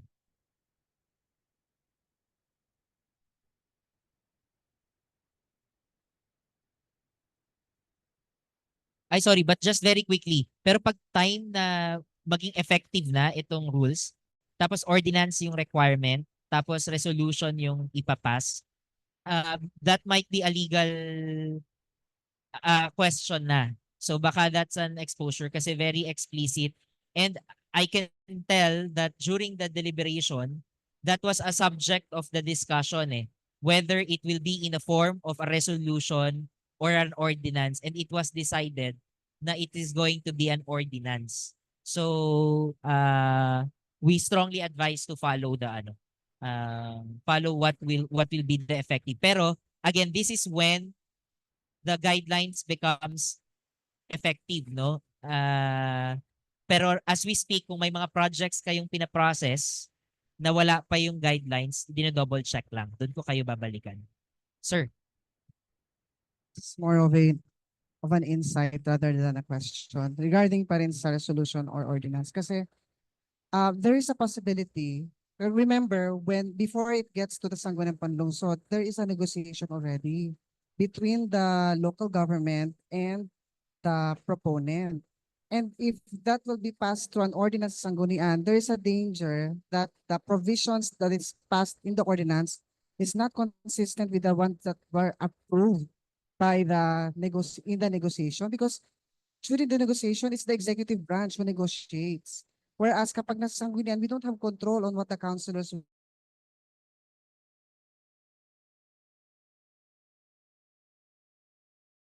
will include in the ordinance. So yun yung risk na nakikita namin. Kaya nga on a PPP project, parang franchise agreement, a concession agreement, and parang contract, joint venture contract agreement. And yung role po ng Sanggunian, while there are some members of the Sanggunian in the PPP Council, yung role nila is parang ganun lang to issue a resolution approving or authorizing the mayor to enter into those contracts. Yun yung experience namin. And if it is indeed in a form of an ordinance, well, yun nakikita kong problema because we don't have a control on what the legislative branch will do or will approve in the ordinance. And yung negotiation tapos na. So, ganun po. Yeah. Thank you for that. No? Just a few points, no? Well, first, the idea really is checks and balance. That is precisely the reason. I mean, the way you said it na parang dati kasi resolution lang to authorize, but the approval of the terms ay na kay mayor, who is also the implementing agency. The idea really from a good governance perspective is checks and balance. And that power was given to the Sanggunian. So now, as to the question na operational concern na you have a negotiated set of terms and then you have a process of passing an ordinance which may change the negotiated terms. That is precisely the reason why there is a validity period for our original proponent status. If you will count the timelines, there could be maximum of 3, at least, not maximum, at least 3 times na pwedeng magpabalik-balik yung project subject of approval sa Sanggunian bago mapasa yung final ordinance. What is the idea here? By policy design, it is recognized na hindi lahat ng na-negotiate ni Mayor could be the best set of terms. Kaya siya may checks and balance dito. And the timelines designed in the policy recognizes that. And finally, what do you call this? Third point, that is also the reason why we have provided a complete set of documents and the needed information to help mayor and governor argue their way to the sanggunian in, in order for them to defend the friend si mayor at sila sanggunian very discretionary approach. Now we have data, templates, forms. The sanggunian is required, no, to not support the project. They will have to justify it based on the documents presented. Now, what if what is being passed in the ordinance hindi amenable sa proponent? So ano pong mangyayari? So there are two possible instances there. The first one is what I just said earlier. You can go back to the negotiating panel and then resubmit for approval. And you have 1 year to do that kasi 1 year yung original proponent status validity. The other is the private sector will walk away.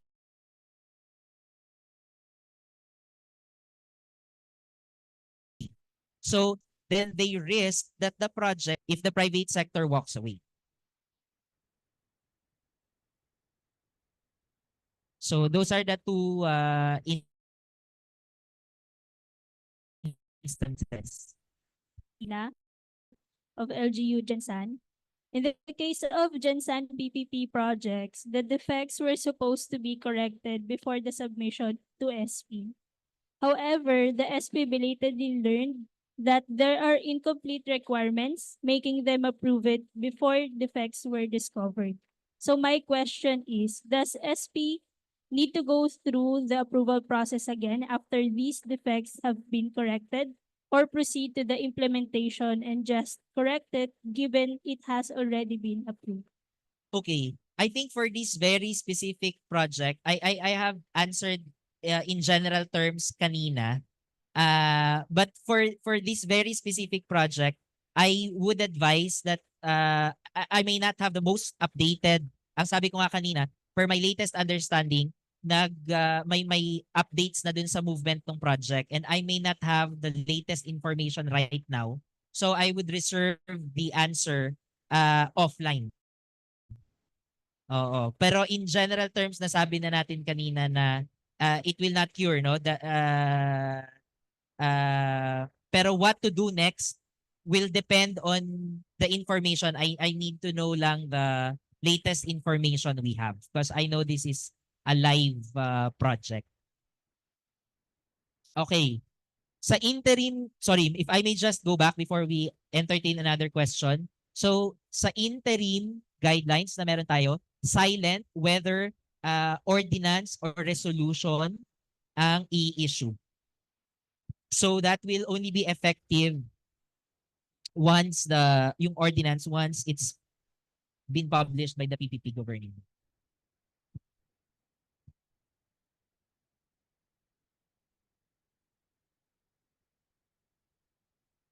Sir, ano po yung contents ng supposed to, for example, ordinance mo ipapasa nyo? What should be the content ng ordinance? Is it just an authority to allow the mayor to sign, or should it also contain terms about the contract? Yeah. So there's a template called the parameters, terms, and conditions na isasubmit yan ng Office of Mayor or Governor sa sanggunian. So yun yung i-review for approval. So ang lalabas doon sa inyong ordinance is hopefully an approval for the attached parameters, terms, and conditions kasi yun yung magiging kontrata later on. And the first one you said, the authority to enter into contract based on the parameters, terms, and conditions approved.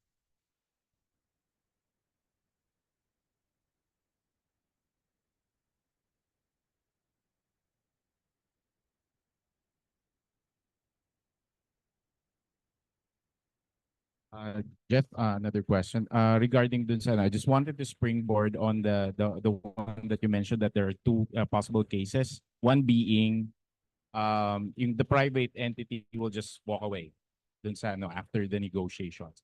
Now, my question is there a prohibition dun sa IA to then convert the proposed unsolicited project into a solicited one afterwards, if in case there's going to be a failure in Yeah, the there is no prohibition, but Okay. we want to flag, of course, the documents are owned by the proponent naman this time, 'di ba? So I think yun yung ipa-flag namin diyan kasi baka yung proprietary mga rights nila on those proposals.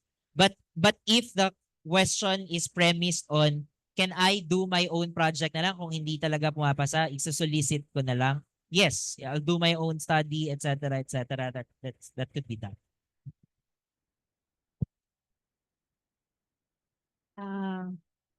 Really, Jeff, two questions. One on the building on the question of Jesse on the advantageous to the government option. You said that there is no template for a contract, but the code has provisions, and then there is a PTC, no, to ensure that all decisions with regard to proposals will be to the best interest of the city or the locality. So my question is, I know that you also have a primer or a primer, no? So is there a way to highlight all these salient provisions in the new code so that the LGUs and other implementing agencies may be properly guided so that they push through the public interest and that the proposal will be advantageous to the government.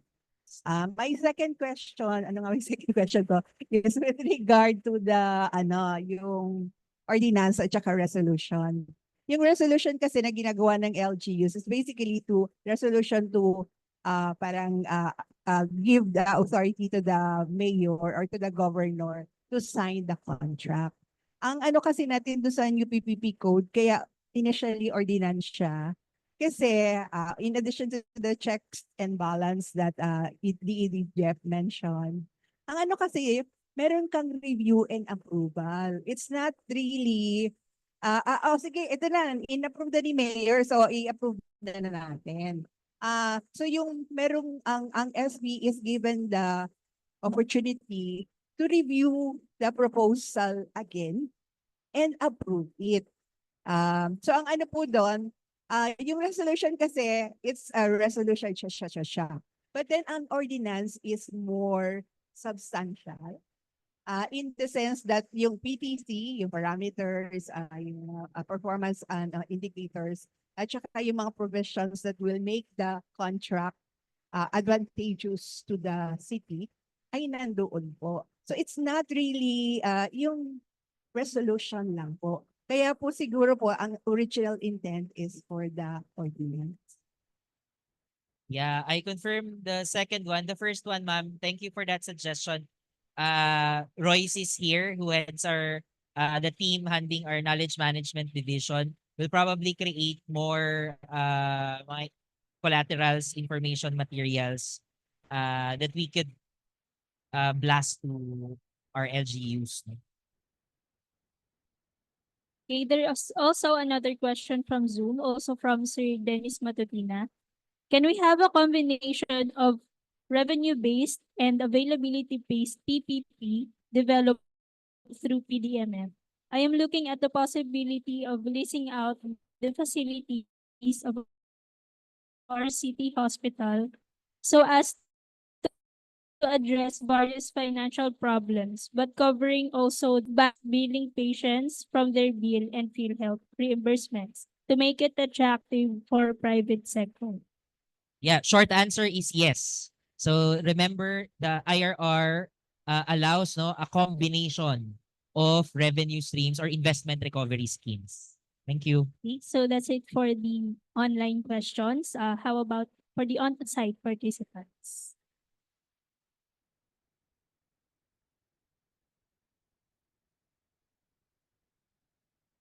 Hello, sir. Sir, I just want to ask lang shortly. Since it's an ordinance, does it have to have a public hearing, especially with the intricacy of the contract? Kasi there might be like, for example, yung sa revenue-based na aspect na investment recovery scheme. So, yung sa case kasi namin ng ng SP namin, they are very careful with this kind of because they don't want to be technical, and then it might be used for something politics or something. I understand. I'm not sure if there's a general or on a per LGU basis yung rules on creating an ordinance. I think may differences per LGU. So kung ano yung may existing rules natin on how ordinances are issued, then that will be followed. Hindi yun ginalaw ng PPP Code and the IRR. Yeah. Pero what? 120. 120. Otherwise, the project is deemed approved. More questions from on-site participants?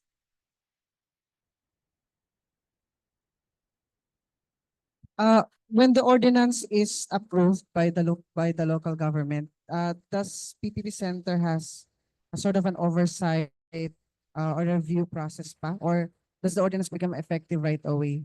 Kasi for example, in the CLU preparation, when the Sangguniang Panlungsod approves the local the ordinance for the zoning approves the zoning ordinance, hindi pa siya naging effective agad. Dumadaan pa siya sa review process ng RLUC and the suit for that purpose. So does PPP Center have that kind of mechanism where you need to review pa the ordinance before it becomes effective? Yeah, no, there is no such mechanism. That autonomy is really given to and authority is given to the LGU. But full disclosure, the part of the new PPP Center mandates given there is to report if we see any irregularities or irregular or violations of the law to the oversight agencies in the course of our monitoring. But there's no parang formal step where PPP Center is needed before the ordinance becomes effective. Next question for on-site participants.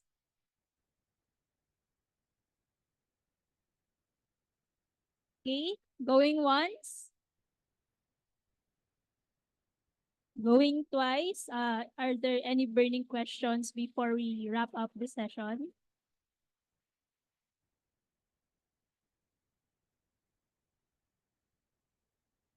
Okay, how about online?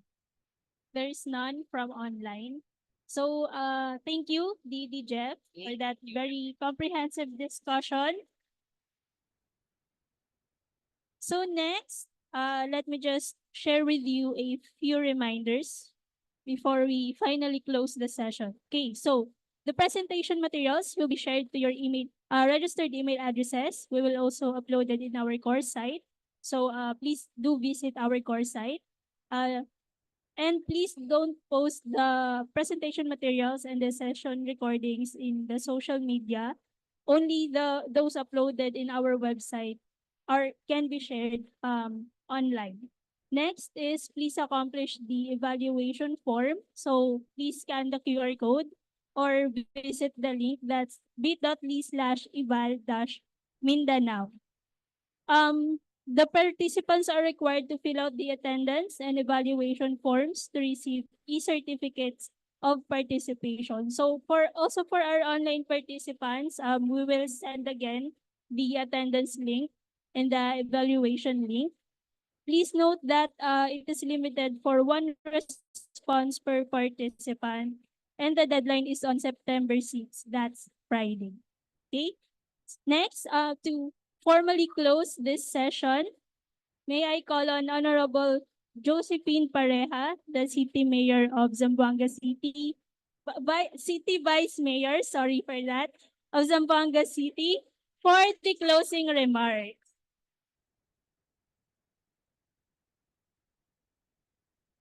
Amen, ma'am. Joke lang, baka marinig ako ng mahal kong mayor.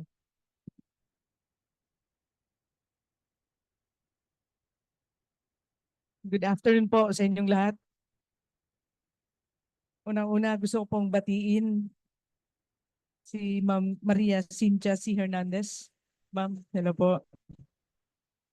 Si Sir Jeff, yung ating speaker kanina, resolution or ordinance. Parang may hirapan po tayo pagka-ordinancer dahil very tedious ang process niyan. Kaya yung request namin, kung pwede resolution pero depende sa batas. Ma'am Periosa Francisca. Hi ma'am, ng Director 4 ng PPP Center. Dr. Alex B. Brillantes, the Chief of Party USAID Urban Connect Project. My seatmate, Dr. Maria Fe Mendoza. Other participants from Zamboanga City. Andito po ang ating City Legal and ang ating City Planning Officer. From BARM, pwede bang makita yung kamay ng from BARM? Hello po. Assalamualaikum. From General Santos, Jensan. Ano po, marami akong kaibigan doon. Oh, may kaibigan kami doon, kaya nandito si Sir. Okay. From NEDA, participants. From DSUD. Ano po? Siyempre, ang DILG. Hello po, ma'am. Other guests, participants. Otra vez, buenas tardes a todos. It is with great honor and deep gratitude that I stand before you today at this important event on the introduction of the Public-Private Partnership PPP Code of the Philippines and the Implementing Rules and Regulations, the IRR. I extend my heartfelt thanks to the PPP Center, the USAID Urban Connect Project, and the City Government of Zamboanga for organizing this vital capacity building activity. This event holds significant importance as it serves as a platform to enhance our understanding and readiness for implementing the Public-Private Partnership Code, a pivotal law that strengthens collaboration between the public and private sectors. The PPP Code is a cornerstone in our nation's journey toward infrastructure development and improved public services. By fostering such partnerships, we are paving the way for sustainable growth and development that will benefit our communities across the Philippines. Moreover, this event plays the crucial role in preparing concerned agencies and stakeholders for the effective implementation of the PPP Code. By bringing together representatives from LGUs, LUCs, and other entities, we are ensuring that everyone is well equipped with the knowledge and tools necessary to navigate the processes and requirements of the PPP projects. This preparation is vital for the seamless execution of the projects that will ultimately benefit our communities. Public-private partnerships play a crucial role in addressing the infrastructure gaps and enhancing the service delivery. They bring together the strength of both sectors, government's oversight, and public interest mandate, and the private sector's efficiency, innovation, and resources. This synergy is essential in creating sustainable solutions that drive economic growth and improve the quality of life for our people. Through PPPs, we can accelerate the realization of projects and otherwise might be delayed or unattainable, ensuring that development keeps pace with the needs of our growth population.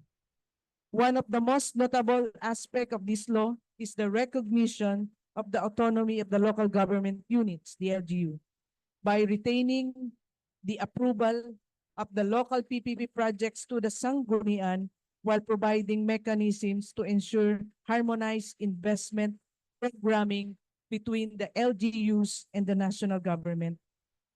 This alignment will undoubtedly result in a more efficient and effective service delivery, ensuring that benefits development reach every corner of our country. The PPP Code ensures that development initiatives are more attuned to local needs and priorities. For our beloved city of Zamboanga, the PPP Code opens up exciting opportunities for more infrastructure projects, which in turn means more jobs, better public services, and enhanced quality of life of our citizens. It is also worth highlighting that Zamboanga City has already laid the groundwork through the City Ordinance Number 465, also known as the City Code pursuing the Public-Private Partnership for the People, the P4. This ordinance outlines the procedure for selecting private sector proponents, adopting a contract management framework, and ensuring that partnerships contribute effectively to our city's development goals. This initiative underscores our city's commitment to leveraging partnership for a greater good of our people. As the Vice Mayor, I am fully committed to the successful implementation of the PPP Code. We will work closely with all the stakeholders to ensure that for the people of Zamboanga. Our city government is dedicated to fostering partnerships that will lead to meaningful and lasting development. Together, we will build a brighter future for all.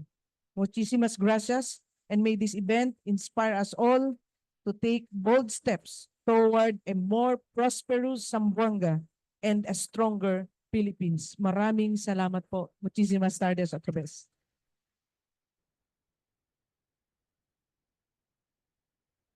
Thank you very much, Vice Mayor Pareja. And to also give us a message on behalf of our partner for today's session, let us all welcome Sir Alex B. Brillantes, the Chief of Party of the USAID Urban Connect Project. Maraming salamat. Muchas gracias po. Well, I know that the most dangerous place to be is between lunch and giving a talk like this. But anyway, I'll not give a talk, promise po. But what I'll do po is just really acknowledge everyone in the room and really equally important, the message of really gratitude. So, Vice Mayor, thank you very much for coming with me before, of course, and of course, our partners, City po. We're very grateful po, ma'am. In fact, as you were talking about the local government code, I was listening to Sir Jeff.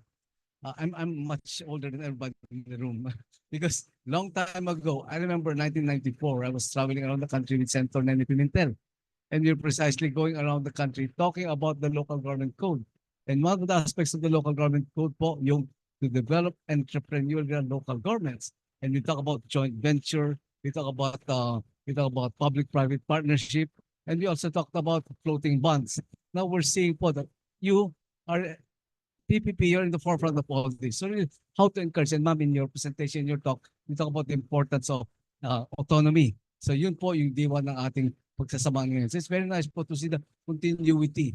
And we're very grateful po to the PPP Center, Ma'am Yusek, ma'am, and of course to Jeff, and of course he's not here, of course si 𝐿𝐿𝐿 and many of our friends, Ma'am Royce. We're really partners with you po because as you know, we at Urban Connect are really promoting, if you may, supporting governance. And we all know that when you talk about governance, governance is not government alone. It is government and the private sector. And that's why I started being fair about this. And very, very important po, even as we go around, we're really encouraging the role of local governments to be the enabler. To be the enabler. And listening to the presentation of Sir Jeff earlier, nakita po natin that government is really should be the enabler. But unfortunately, you and I know that through the years, we've also seen how government can be a disabler. No, but definitely not in our case. You know, we talk about the red tape and maganda po. And I must congratulate Zamboanga City po. You were just the recipient of the Anti-Red Tape Authority Compliance for Ease of Doing Business. No, let's give yourself a round of applause.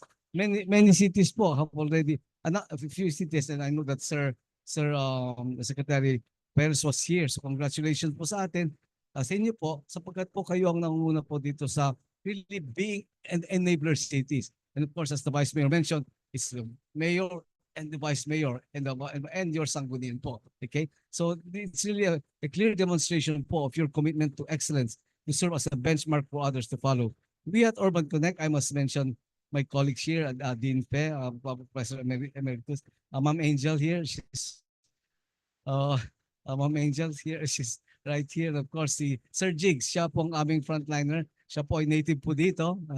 And of course, si Sir Lester, and of course, Ma'am Nice. We're here po, we're here really to be your partners. Kami po ay utusan lang po ninyo. And part of it is just to support you po. That's why we've been traveling to our 9 cities po. And of course, we're very, very grateful. We met with the mayor, and later on we'll also meet with I understand with our congressman po.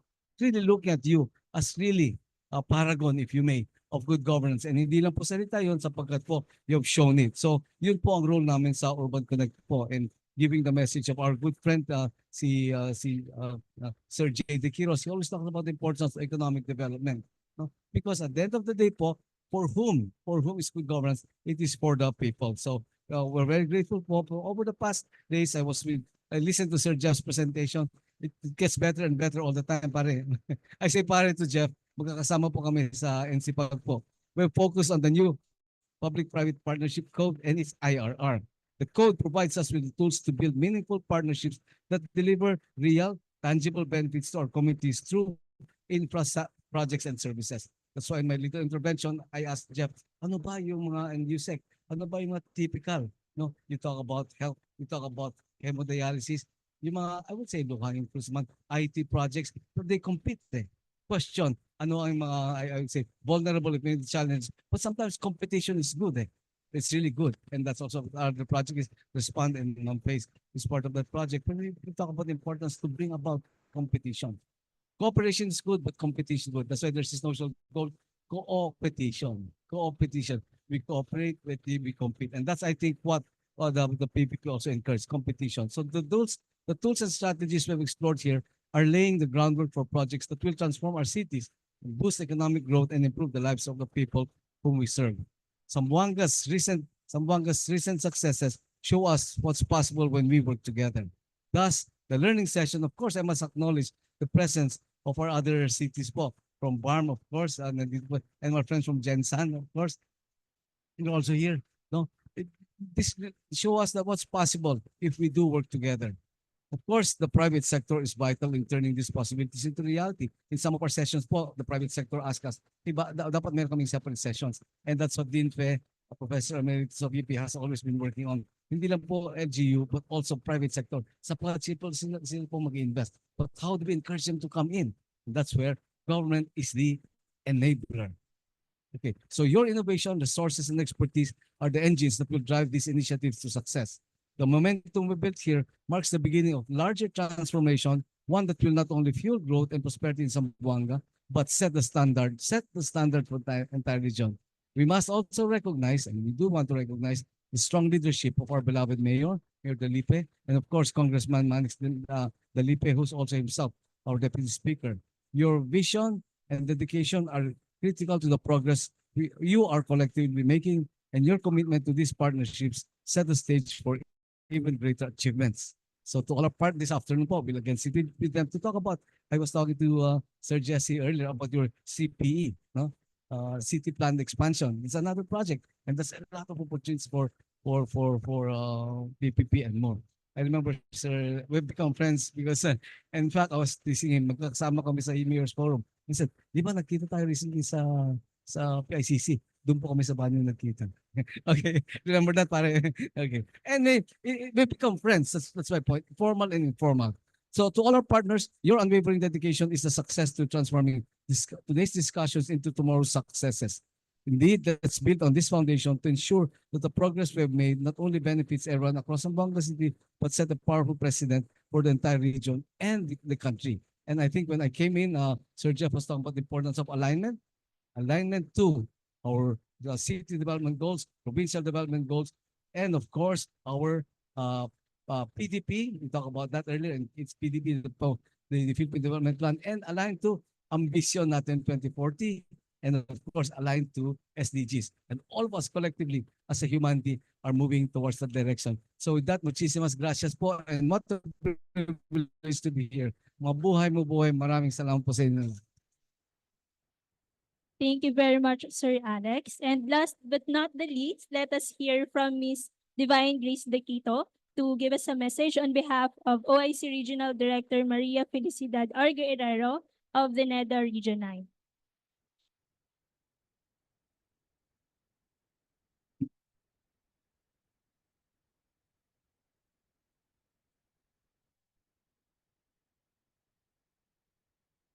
Magandang umaga po sa ating lahat. In behalf of RD Guerrero, I would like to thank the PPP Center for inviting us here, and as well as the LGUs Zamboanga City and the USAID for sponsoring this activity. May I be allowed to read the message of RD Guerrero? By the way, si RD Guerrero po pala is in Cagayan de Oro City attending equally important activity. Pasensya na po, hindi siya nakapunta dito ngayon. But she is really eager to join on that. But unfortunately, my equally important activity is sponsored by the NEDA Central Office. So this is the message of our good director. My courtesies to the Honorable Mayor John M. Dalipe of the Zamboanga City, 𝐜𝐸𝐶 Hernandez of the PPP Center, Honorable Vice Mayor Pinpin Pareha of Zamboanga City, Executive Director Jeffrey I. Manalo of the PPP Center, Director Royce Francisca Concordia of the PPP Center also, honorable officials from the USAID, the honorable members of the Sangguniang Lungsod of Zamboanga City, the honorable mayors, and as well as the representatives of the various LGUs in Mindanao, my fellow NEDA staff who are attending online, guests, ladies and gentlemen, good morning. On behalf of the NEDA Regional Office 9, I extend my sincerest gratitude to the PPP Center and the Zamboanga City LGU and the USAID for hosting this activity. One of the agenda of the Philippine Development Plan for deep economic and social transformation is the partnership with the private sector. There are multiple areas to expand the role of the private and the public. The private sector is encouraged to assist the government in promoting cooperation and integration through trade, upgrading infrastructure, and cutting across boundaries and interlinking with other parts of the country.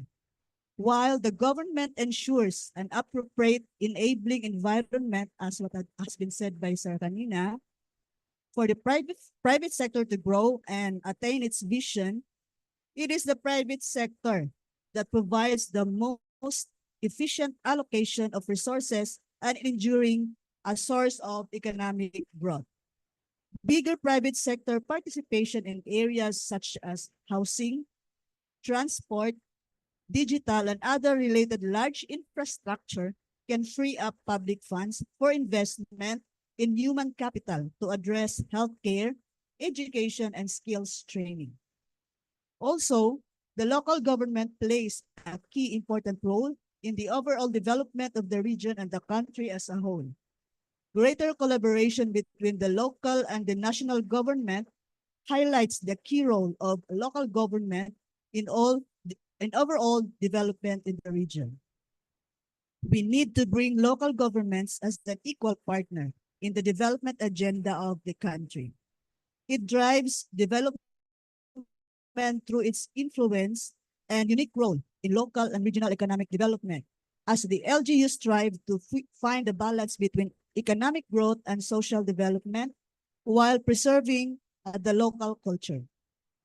The Mandanas-Garcia ruling of the Supreme Court in 2018 meant that the internal revenue allotments, or the IRA, of the local governments would increase by about 23%, in keeping with the spirit of the Local Government Code of 1991.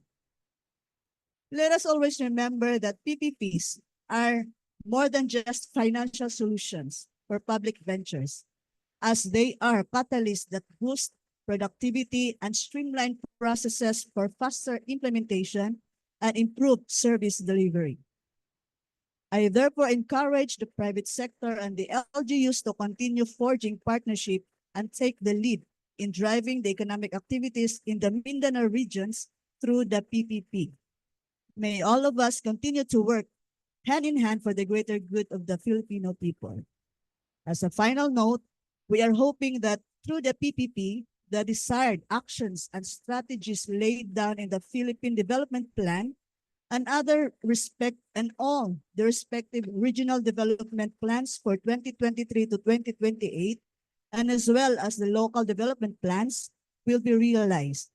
And by 2040, we can claim that we are enjoying a life leading to the attainment of the vision and aspirations for the Filipino people to live a matatag, maginhawa at panatag na buhay. Thank you very much and good day to all. Thank you very much, ma'am. Now I'm inviting everyone here in front for a quick photo opportunity to capture this moment. Okay, so for our online participants, we also encourage you to open your camera.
Thank you, everyone. That concludes the introduction to the PPP Code and its IRR. You may grab your lunch at the buffet area and kindly approach Miss Aki. Andun po siya for the CA. Okay, thank you.